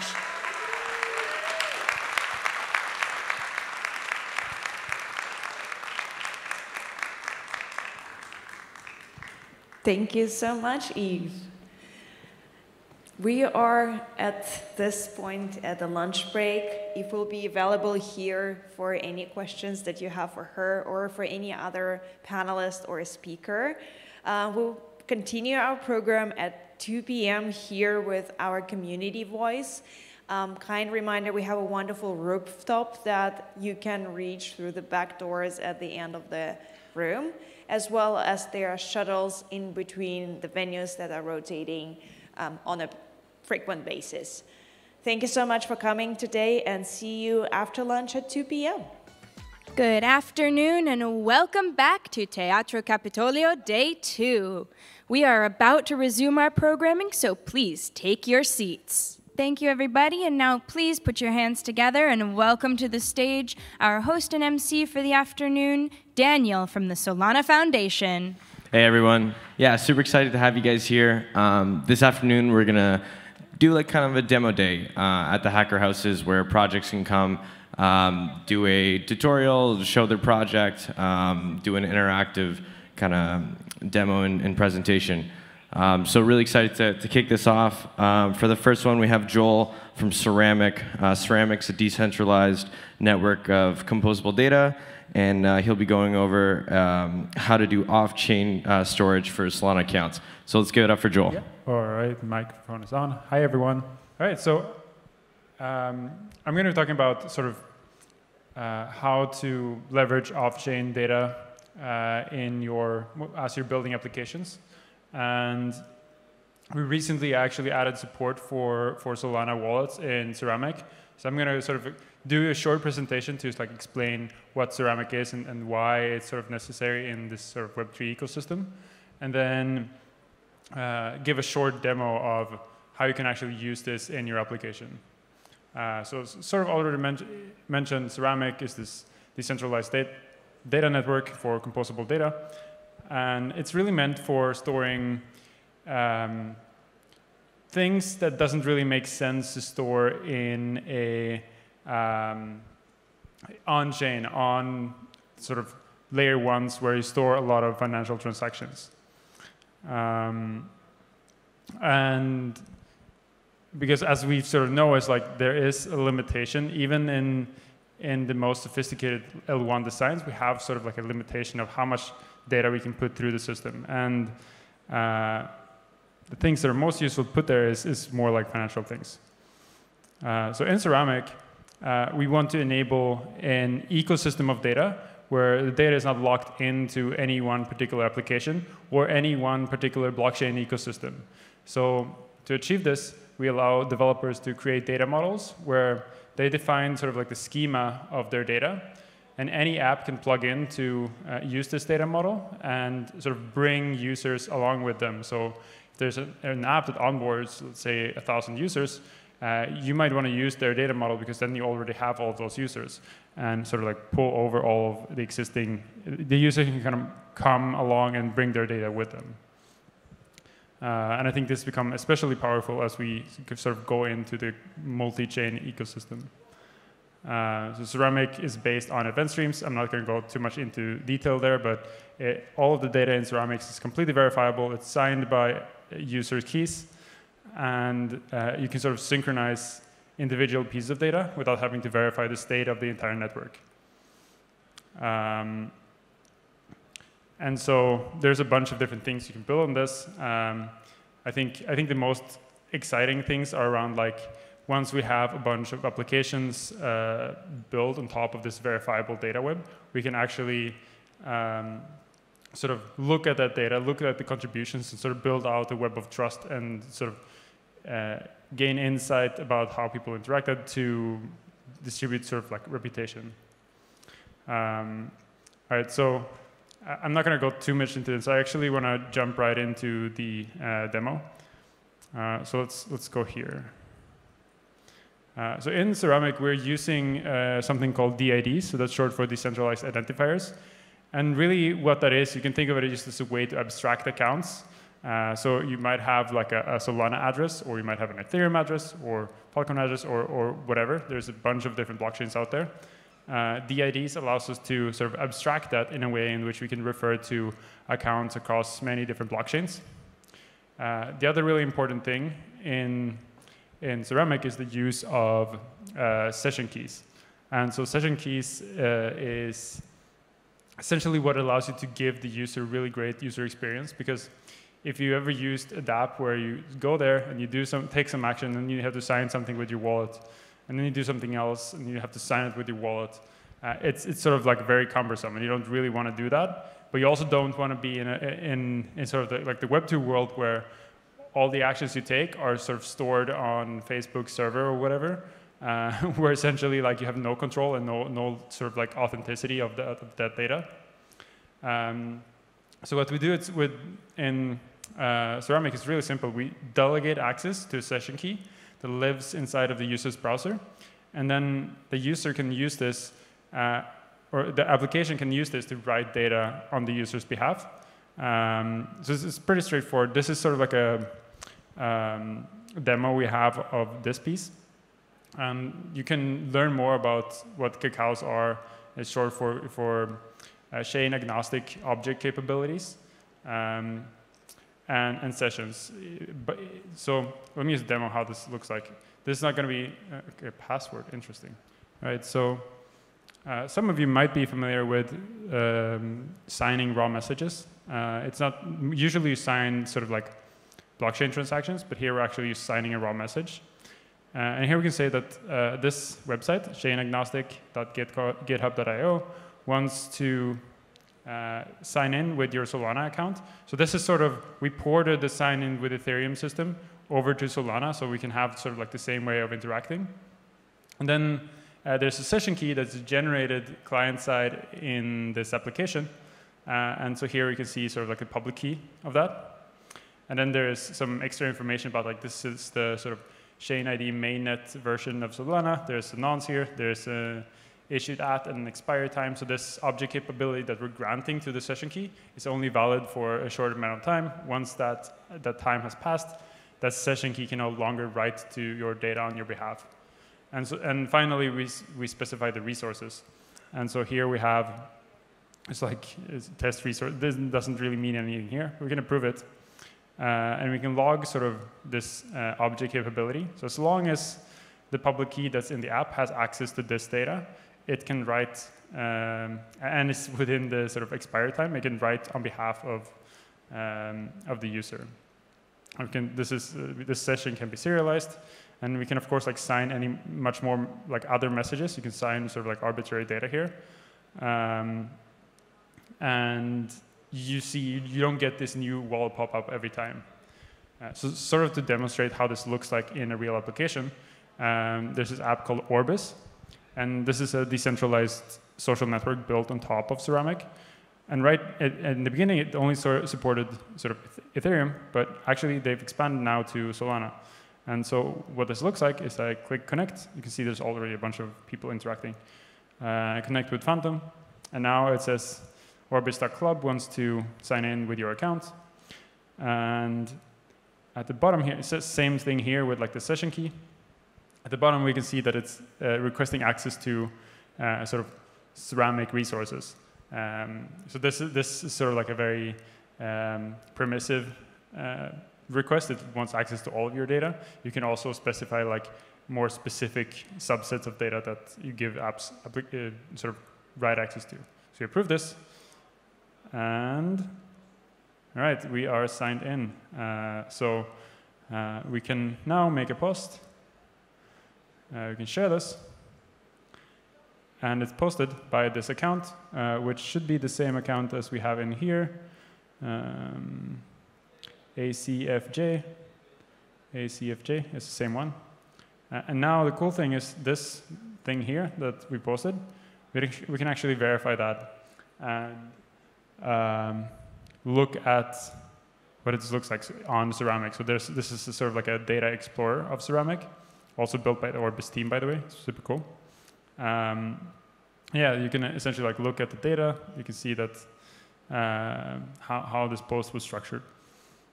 And you can see that it was signed by my Solana account here, which ACFJ is the same one as I have over here. So we can see that how we sort of have this authenticity flowing through the system, even though now I'm not actually no longer having to sign everything with my wallet. It's just like this session key that's signing on my behalf. And of course, I can take any actions like liking this and posting more comments. All right, and of course, like one important piece here is that now this is a social network that's built on Ceramic. Anyone can sort of, the data is not really locked in to the Orbis application. You can actually spin up your own Ceramic node and synchronize this data and sort of connect to sort of the existing ecosystem of this social application or other applications and pull that into your application and just build something else. And so I think this sort of can really enable a lot more interoperability between the tools we use, because like really when we're building sort of issue tracking or project management tools in sort of for a DAO or something like that, we don't really want that to be locked into sort of one particular DAO framework, or even like DAOs only in Solana. Like it would be awesome if we could have like tools that sort of worked across Ethereum, Solana, and other blockchain ecosystems. And I don't really have to think about sort of building out new toolings for all these different ecosystems. And so that's really what Ceramic can enable. Let's see, how are we doing on time? We're all right. I think, let's see if there's anything more in the slides. And yeah, so one thing worth highlighting is that Ceramic is built in this sort of local first design. So you, as a user, you write to your own event stream. So data is segmented by user. So in theory, this network can actually, you can actually spin up a node and only replicate the data of one individual user or a lot of users. So you have like sort of the ability to dynamically shard this system in a way which you can't really do with sort of any sort of blockchain system where you need to put everything through like this expensive consensus. And I think, yeah, IDs I already touched upon. One thing that's worth noting with the data is written into Ceramic is that it's actually timestamped into the blockchain. So we have sort of tamper-proof timestamps. So when you verify the integrity of this event stream, you actually know what happened at what point in time. So there's like, basically we were aiming to like limit the ways in which this system is possible for individuals or others to sort of change what happened over time. Yeah, I think that's mainly it. Since we have a few minutes left, I'd love to take questions if there are any. All right. If not, well, thank you very much. All right. For our next guest, Daniel from Heavy Duty Builders is going to come on stage. They built a really cool bounty program with Solana U. So let's give it up for Daniel. Can you hear me? Can you hear me now? Okay, cool. How are you doing? Oh, I see a bunch of familiar faces. This is awesome. Well, I'm Daniel. I'm part of Heavy Duty Builders. So we're trying to create a community of developers that speak Spanish so we can learn from each other, so we can form teams and help each other out. And I've been working with Solana since June last year. And I'm telling you, back then, it was really, really hard to learn. We had to, what they say, chew some glass in order to get stuff working. So back then, the reason for that was that there wasn't enough content to learn from. There wasn't a Solana cookbook. There wasn't a Sollet. There was almost nothing. So we created a group, Anchor Story Group, because that was the only way. We were tired of being scrapping Discord. So we wanted to make a place for us, meant for us and by us. So right now, there's a lot of content. So luckily, now there's a lot. But as everything, now that we have a lot of content, we have new problems. How do you find the content that you're looking for, right? It's not that easy. So if you have to go through the whole documentation site on Solana, you're gonna have not such a good time. So what we're trying to do is we are creating a heavy-duty challenges, and the idea is to make it easy for developers to actually get to the content that they need. So we want to make challenges a thing and part of the Hacker House experience. So when you go to a Hacker House, you're not just hacking or working your 9 to 5 or in a co-working space, but rather you're part of a competition. You're competing with each other, you're meeting other people, you're making teams. So we're making these challenges to basically get the information that's already there in documentation, get the best tutorials, get the best information, and turn them into challenges. So we can basically challenge people to do stuff with the ultimate goal of learning and learning the new concepts. So we've been doing this for a month now. Right now we're doing this in Breakpoint. So if you're interested, there's 3,000 USDC in prizes for everyone that participates in the Breakpoint challenge. But we're also doing this in India right now, in the India tour that Ayush is doing.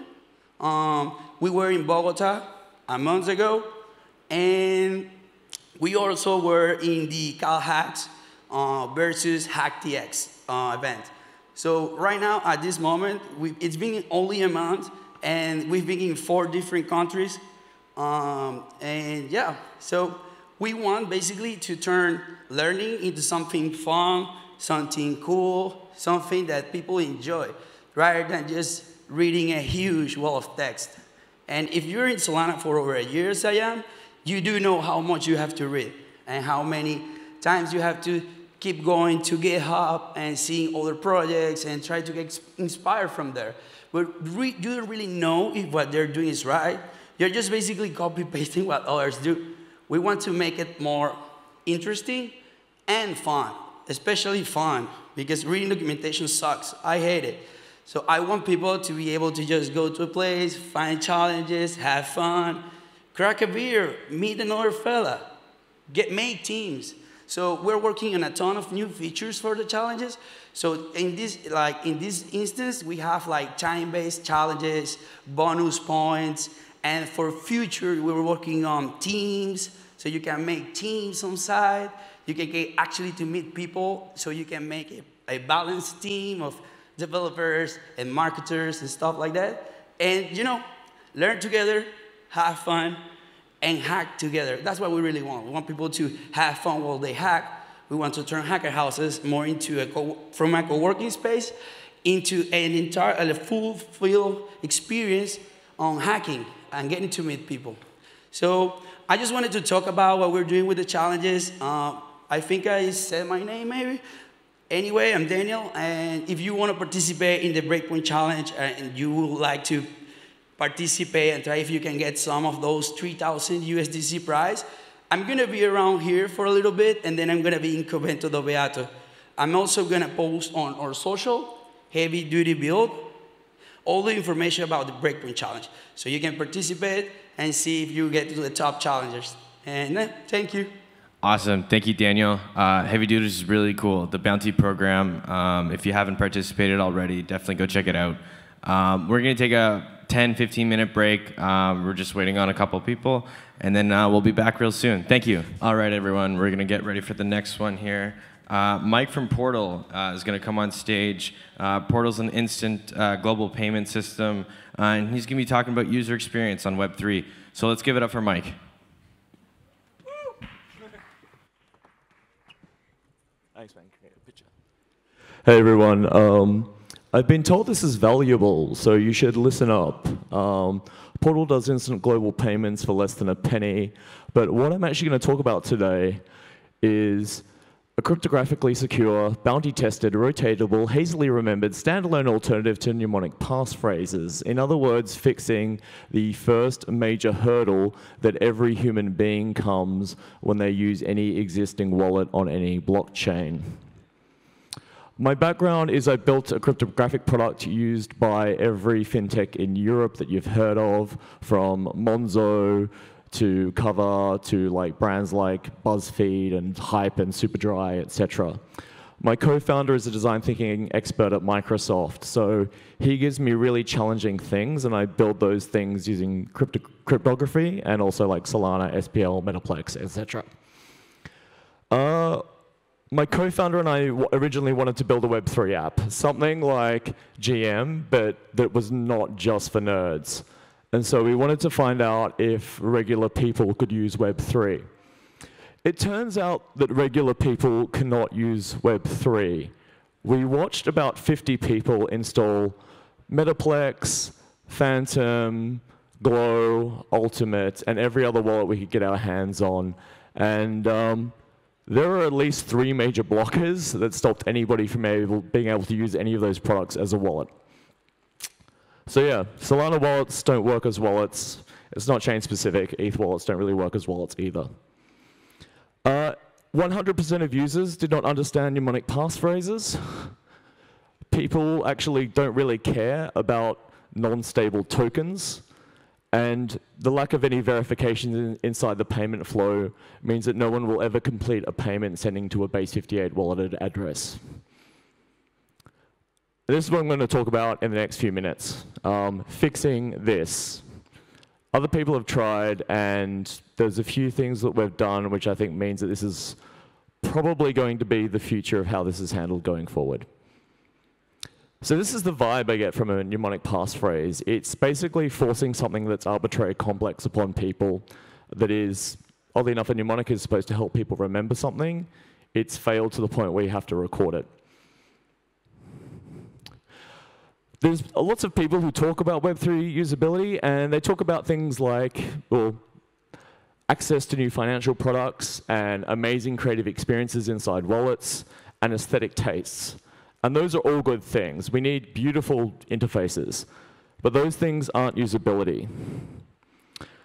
So we tried to make wallet recovery usable by regular people. I am so quickly running out of time, but essentially, we came up with this box, and it's a completely uninteresting box. It's just a text box, and I'll talk about some of the logic behind it.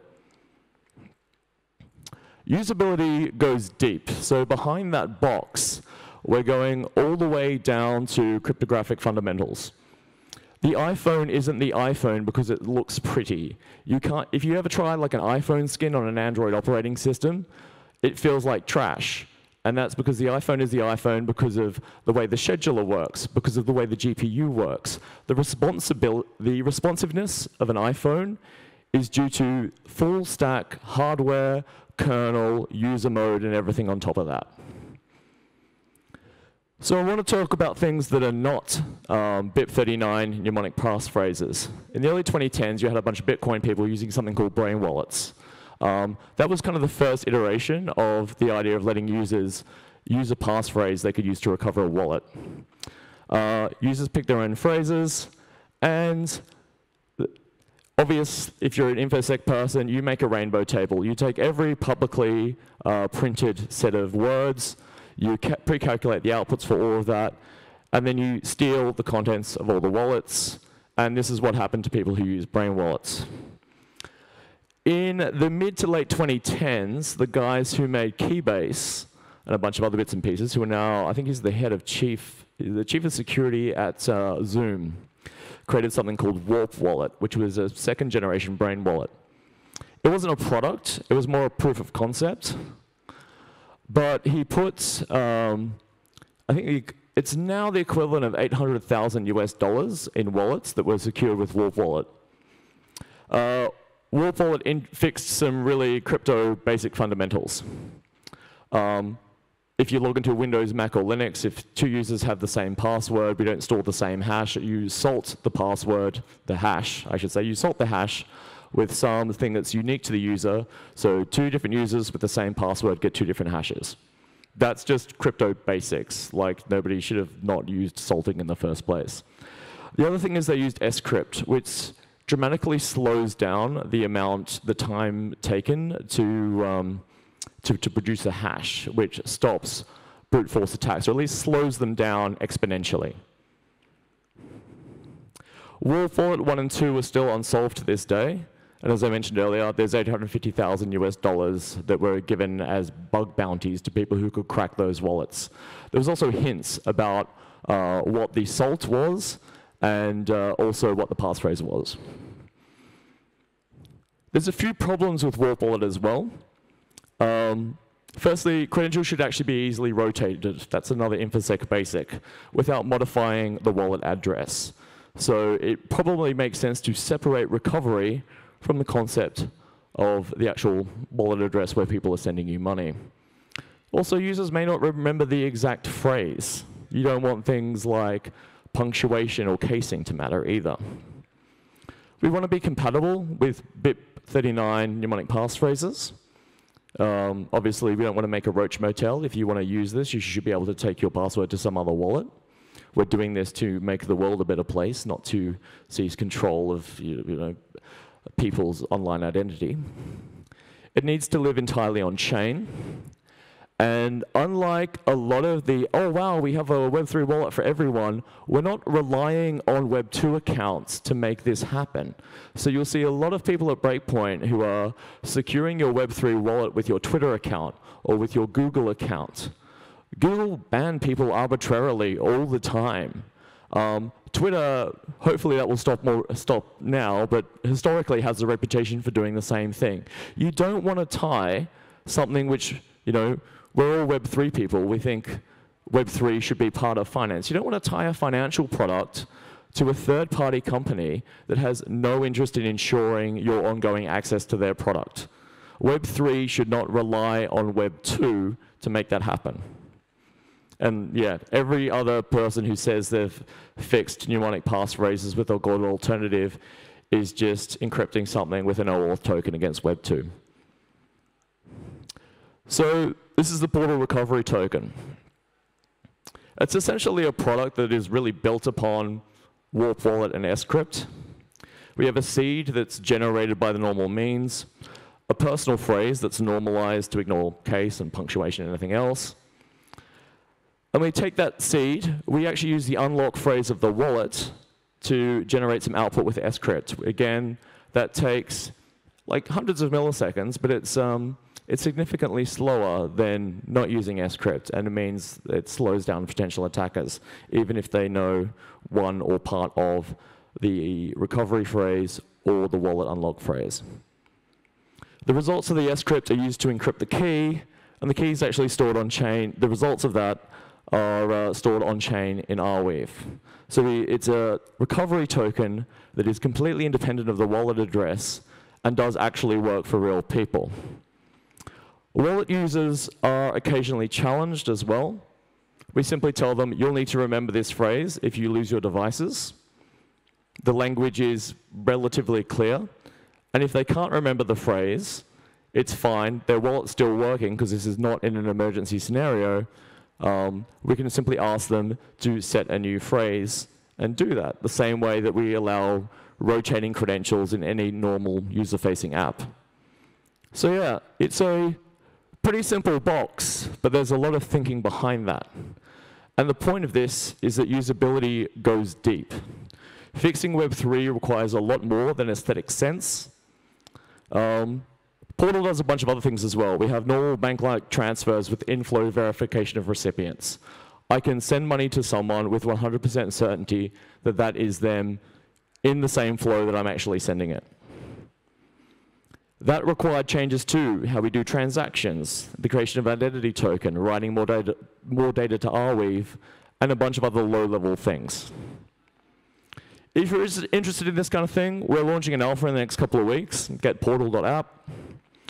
I'm really into technology, crypto fundamentals, etc. Chat to me if you're into the tech side of things. Like, we're raising a round soon as well. We honestly think we're the only people who are capable of taking Web3 to the mainstream. My co-founder's done more than 200 hours of user interviews. We're really, really good at this. And yeah, hopefully I'll speak to you soon. Thank you. Awesome. Thanks, Mike. So next up, we have Ryan Kim from Montley Labs. Montley Labs is a DAO that coordinates open source technology to build the future in a decentralized fashion. Next, he's going to talk about metadata standards for NFTs and really go deep into why these are important. So let's give it up for Ryan. Hello. Hey, everyone. My name is Ryan Kim. As Metasilo said, I'm the founder of a DAO called Motley Labs. And so what Motley Labs is attempting to do is bring together amazing open source protocols on Solana. And we're trying to build NFT applications and super apps that really compose and drive adoption of Web3 through delightful experiences. And so why I think this is important is our first product is an NFT marketplace called Night Market. And so Night Market is meant to be a community-owned, decentralized, permissionless, and open source NFT marketplace where 100% of the ownership is given to the people who own and use the marketplace. And so when I say I'm building an NFT marketplace, what does that mean, right? There's two words. There's NFT and there's marketplace.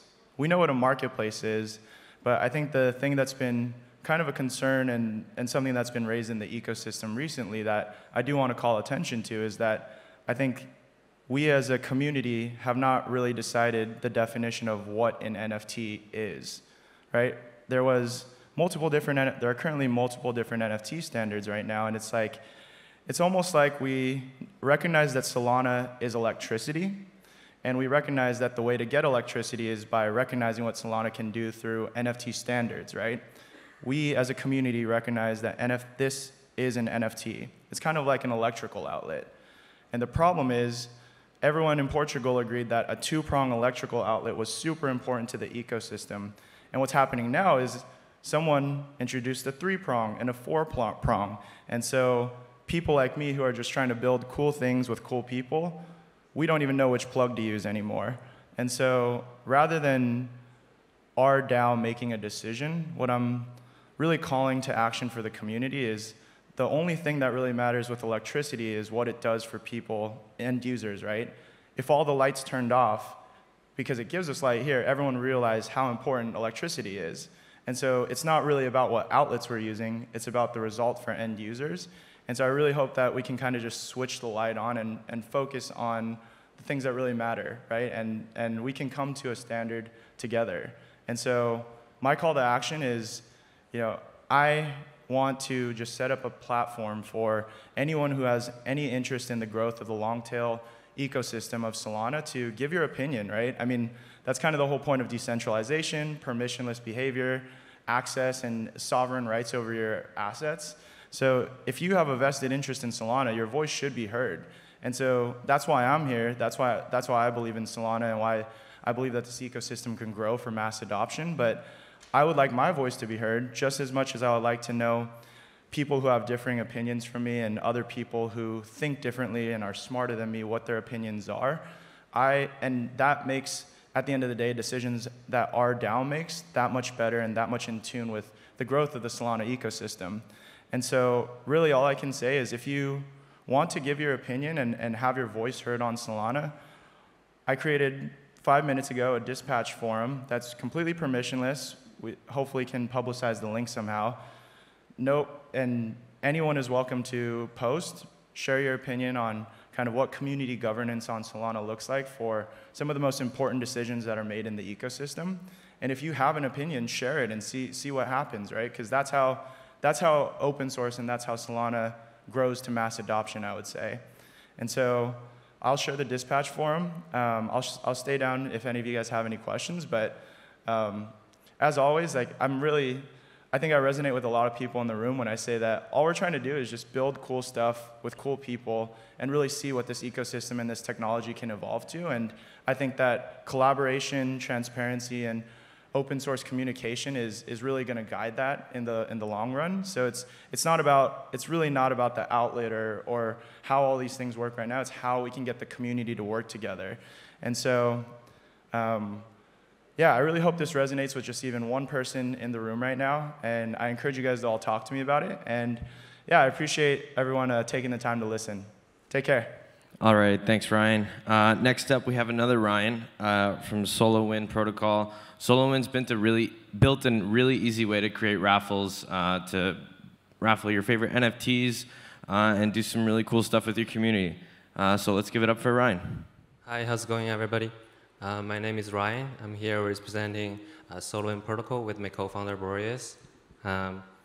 So me and myself and my co-founder are data scientists, and when we were first exploring Solana blockchain, and we found Solana do not support random function, and we were so pissed at that. So we built a random function by ourselves, and there's actually another company called Switchboard. They have random function API, but they charge like 6 cents per request, and we think that's too expensive. So we did this random function by ourselves, and based on that, we created this raffle platform in the last half years, and we did our beta testing for the past 3 weeks. We got about 100K website hits and about 2,000 participants and 100 raffle. And we're just live a few days ago. So now I'm just going to do a demo on how to create a raffle. So SoloWin Protocol has the function to, for anyone to create a raffle using an NFT or any tokens. And you might have heard Famous Fox. They do an NFT raffle, and we're trying to compete with them. But we have one more function, which is token raffle, and I'm going to show you here, where you can set up your own raffle with the ticket price and participant that you're looking for. So here when you click create a raffle, you can set up a number of parameters here. For example, max participants. Say you want 100 people in your raffle and you're setting up a ticket price like 1 SOL or 1 USDC. And when it's all done, you can go back to your raffle here and you can promote your own raffle on Twitter. So everybody who can click the link and go to your raffle and participate. And the point for you to create a raffle here is you can earn up to 3% of the management fee from the final prize.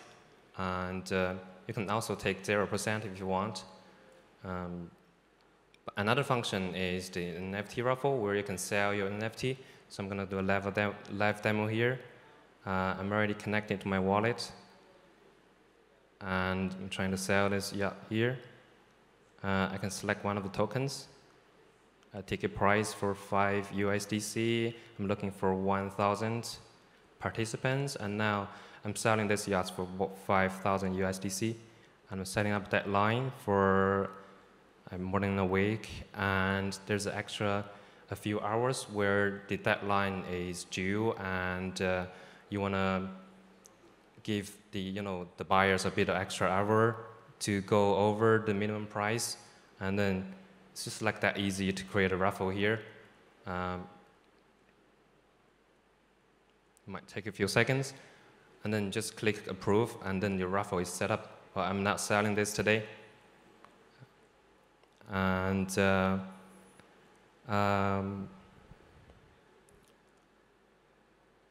so we're actually live right now, and we're looking for NFT projects and NFT owners for a co-marketing campaign.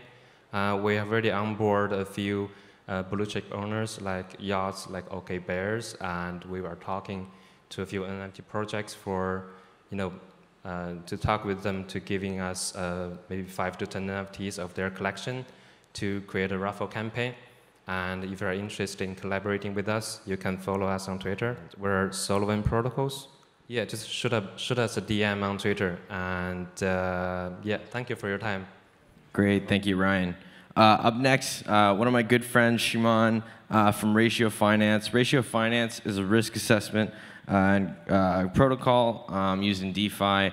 And they're going to be demoing their new first risk oracle powered by Wormhole. I'm really excited for this, so let's give a round of applause for Shimon. Wow, crazy crowd. What's up, everybody? Okay, everyone. I am Shimon. I'm one of the co-founders of Ratio Finance, and today we will be telling you a little bit about a new product we are building called the Risk Oracle, as well as exploring a little bit of what are the risks that are most prevalent for the DeFi industry and how you can work with Ratio to protect yourselves from them. So, as many of you are probably aware, hackers have already stolen actually over $2 billion this year, mostly from DeFi protocols and bridges. And what's kind of crazy about this is that these exploits are no longer smart contract related. Hackers are now taking advantage of poorly designed risk parameters for immense profit. And some really prominent examples, of course, are unfortunately, Mango Markets, one of the most OG DAOs on Solana and one of the biggest contributors to things like SPL governance, and on other chains like Beanstalk, which was actually a governance attack. So those two alone, over close to $200 million lost. Yeah, and so current risk management solutions are both too expensive and too slow to help de-risk the industry. So our mission is to de-risk DeFi. We're doing this in 2 ways. One is through our risk oracles, and the other is through our risk audits. And what the risk oracle is it's controlled by our DAO on Ratio Finance. Maybe some of you know us because of USDR, which is our over-collateralized debt position. So what makes USDR really unique is a couple of things. One is that all the assets you give to us continue to gain yield, and we accept primarily stable assets. And the other is our risk engine, which is working very well. We've been live for almost 7 months with no liquidations. So Ratio Finance is controlled by our existing risk oracle, and we have decided to help offer this to other platforms, DeFi platforms on Solana and beyond. So key parameters such as collateralization ratios, liquidation ratios, Oracle abnormalities, and asset risk scores can easily be streamed to protocols on any chain via wormhole. In terms of our risk audits, we conduct financial risk audits of DeFi platforms. So we're looking at governance risk, Oracle manipulation risk, protocol design and architecture, collateral risk, and asset liquidation impact. And if you look on the screen, you'll see concrete examples of how these financial risks have already affected existing and sometimes no longer existing DAOs. Yeah, so we are really experienced in risk design. We've got a cool team full of risk experts. And that's it. Thank you so much. Right on, everyone. Up next, we have Max from Ultimate Money. Ultimate Money makes a really cool DeFi app. Yeah, let's give it up.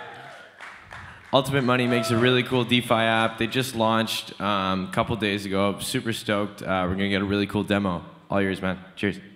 Hi, everyone. How's it going? We're going to give a demo today of our wallet. It's available since 2 days, actually 3 days now. It's been a pretty crazy couple of days. So, yeah, I'm just going to walk you through what we're doing. And so let's go. So we're Ultimate. So you can find us on ultimate.money. You can check us out. I'm going to share a QR code so you can download the app. We're available on iOS, Android very soon. And cool. So we're focused on providing a really easy experience to use DeFi and pretty much anything that you want from Solana. So this is the home screen where you can just kind of see what assets you hold. We support a really cool feature which is tracking other wallets. So for example, we go for kind of watch here at the bottom. Anyone have a good .sol I should start tracking? Anyone? Yeah? No? I'm gonna go with Raj.sol. Type it in here. Picks it up. Go next. You can change the emoji here. Pick this one, and you hit watch, and there it is. And you can see how fast it is. So we indexed a large part of the wallet universe in Solana. So everything you can see, you can actually track portfolio history here at the top, right? Which is also something no other Solana wallet does. And you can obviously check out NFTs, view other people's collection, and go actually through like the entire process of following people and then also sending money back and forth. Let's check out some other wallets. For example, one of our showcase wallets here.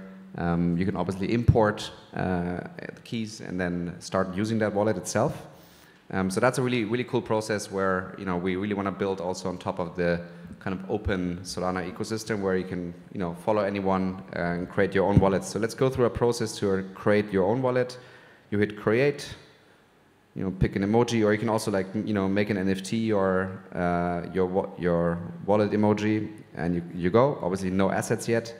You click add funds. Currently, we have added MoonPay as a provider. So click here, and a bit of news. We are going to be one of the first wallets to add Stripe as an on-ramp partner for the US, which is actually very cool. We're going to launch that very soon.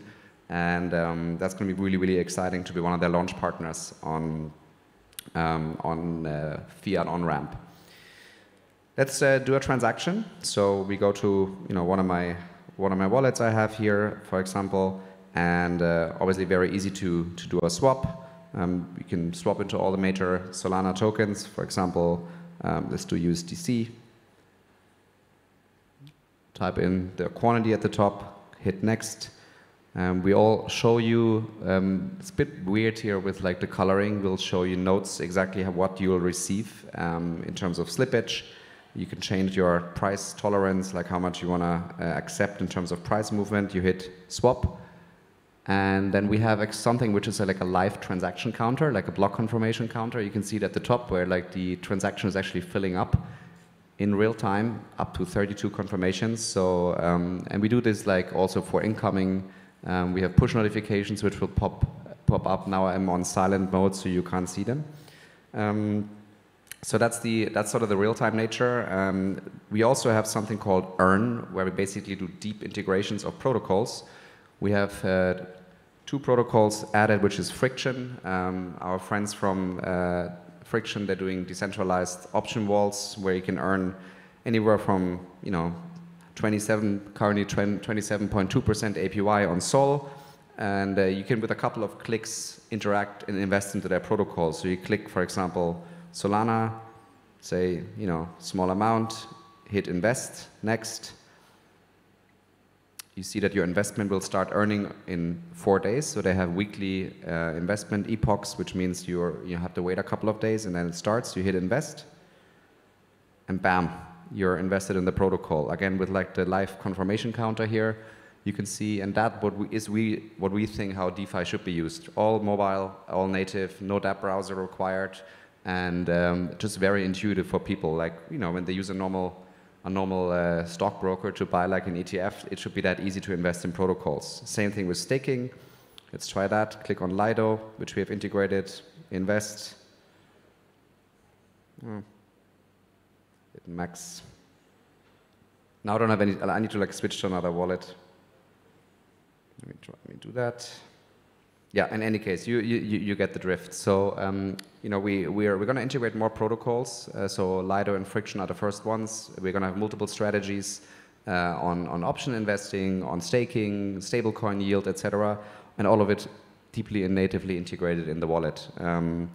Yeah, check it out. Ultimate.money. I'm going to bring up the QR code so you can download it. Give me a second. Yeah, just scan that and try out the app for yourself. And also we have some merch at the entrance. You get like our really cool exploding U logo. And if you come to our co-working space, which is Debrew, and wear one of these shirts, free beer and free bottled beer. So go for it, download it, check out the wallet, and join us. And follow us on Twitter as well. Always some of the new early releases we're teasing there too. So thanks. All right. Before we get to Helio, we're actually going to go to demos from Droplinx. Droplinx does distributed NFTs and tokens claimable with links and QR codes. And at the end, there's also going to be an NFT giveaway. So let's give it up for demos. Hi, guys. OK, so basically what we do is we help you get your assets, and these are NFTs or tokens, in links and QR codes. And for those of you that have seen us present before, you probably know this is going to be a very interactive presentation. So have your phones and your cameras ready, because we're going to do a big NFT giveaway at the end. But we have some issues with the monitor, so give it some more time. But why this is important is you can basically create marketing campaigns or giveaways or treasure hunts or any other activity you can think of when you can get your assets in a link or a QR code. Because normally I would have to know your public address for me to send you an asset, right? But now I don't need to know that. You might have interacted with our QR codes already during Breakpoint. We've got a few guys like Hubble Protocol, a few games that did stuff with us, so you might have done that. For example, Hubble they have their own stablecoin, which is called USD8s. So they printed their, this is hard for you to see, but it's a $1 note, and if you scan it, you get the USD8s from it. And I'm running out of stuff to say while waiting for the monitor.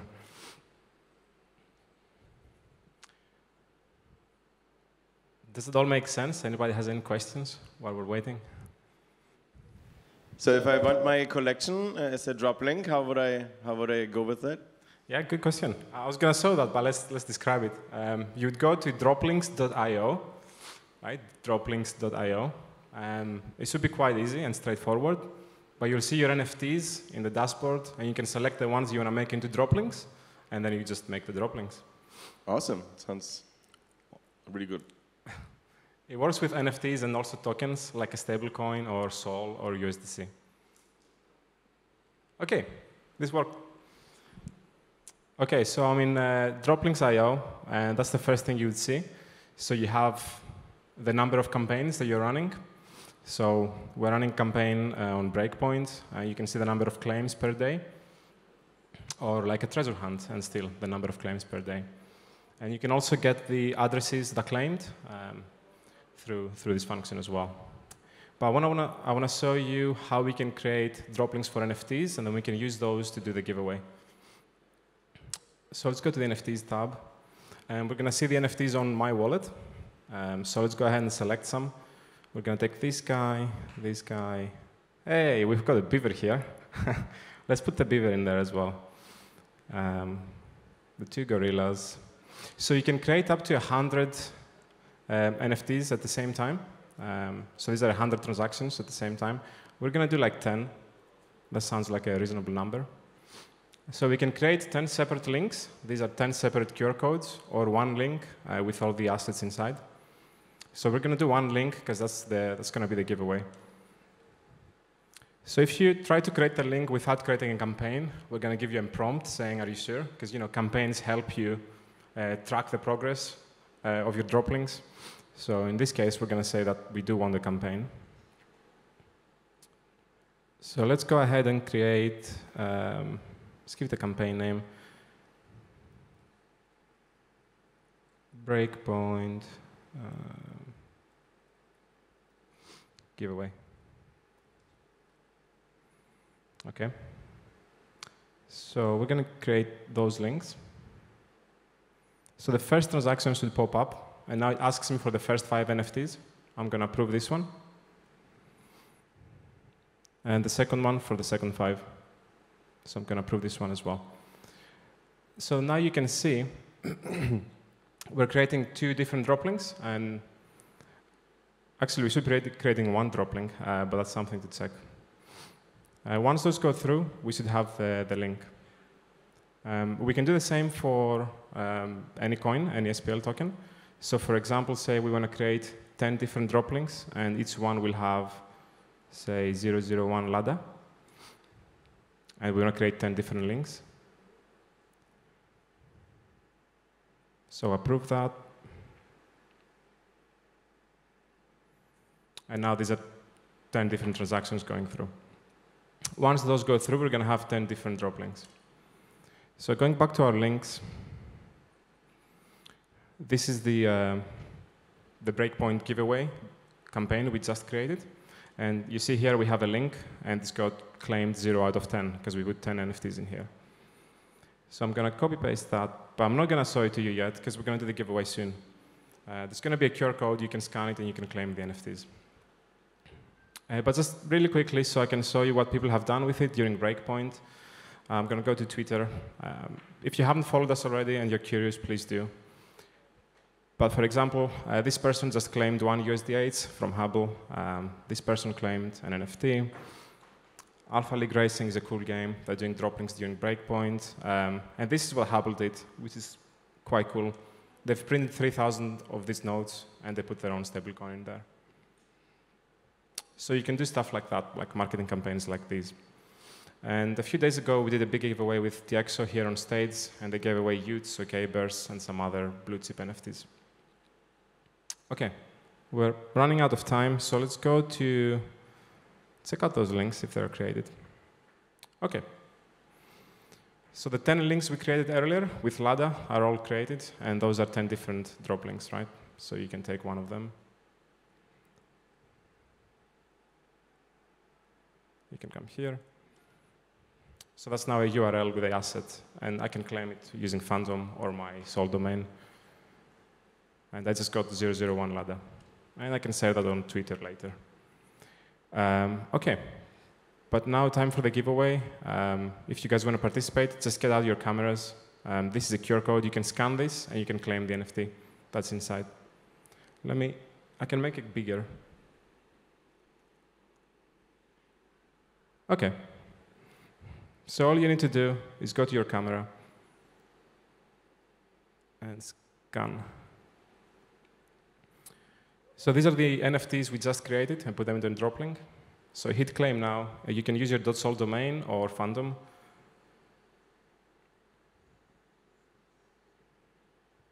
I'm using Phantom here, but let's claim. OK, I just claimed one of them. I think everybody got the QR code by now. So I'm gonna go check who claimed. That was a misclick.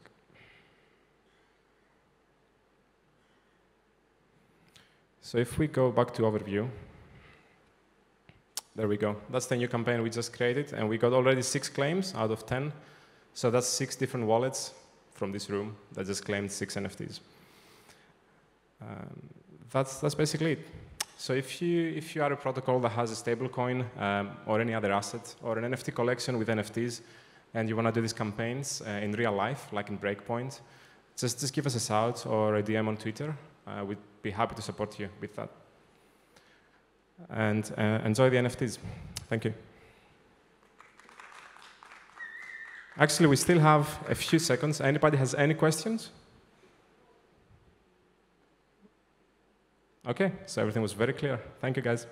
Awesome. Thanks, Demos. That's it for the community open mic for today. We're going to have happy hour starting at 4 up on the roof deck. So hang tight here. Grab some drinks at 4. Check out the other venues. I hope you guys are having a great time. And we'll see you tomorrow.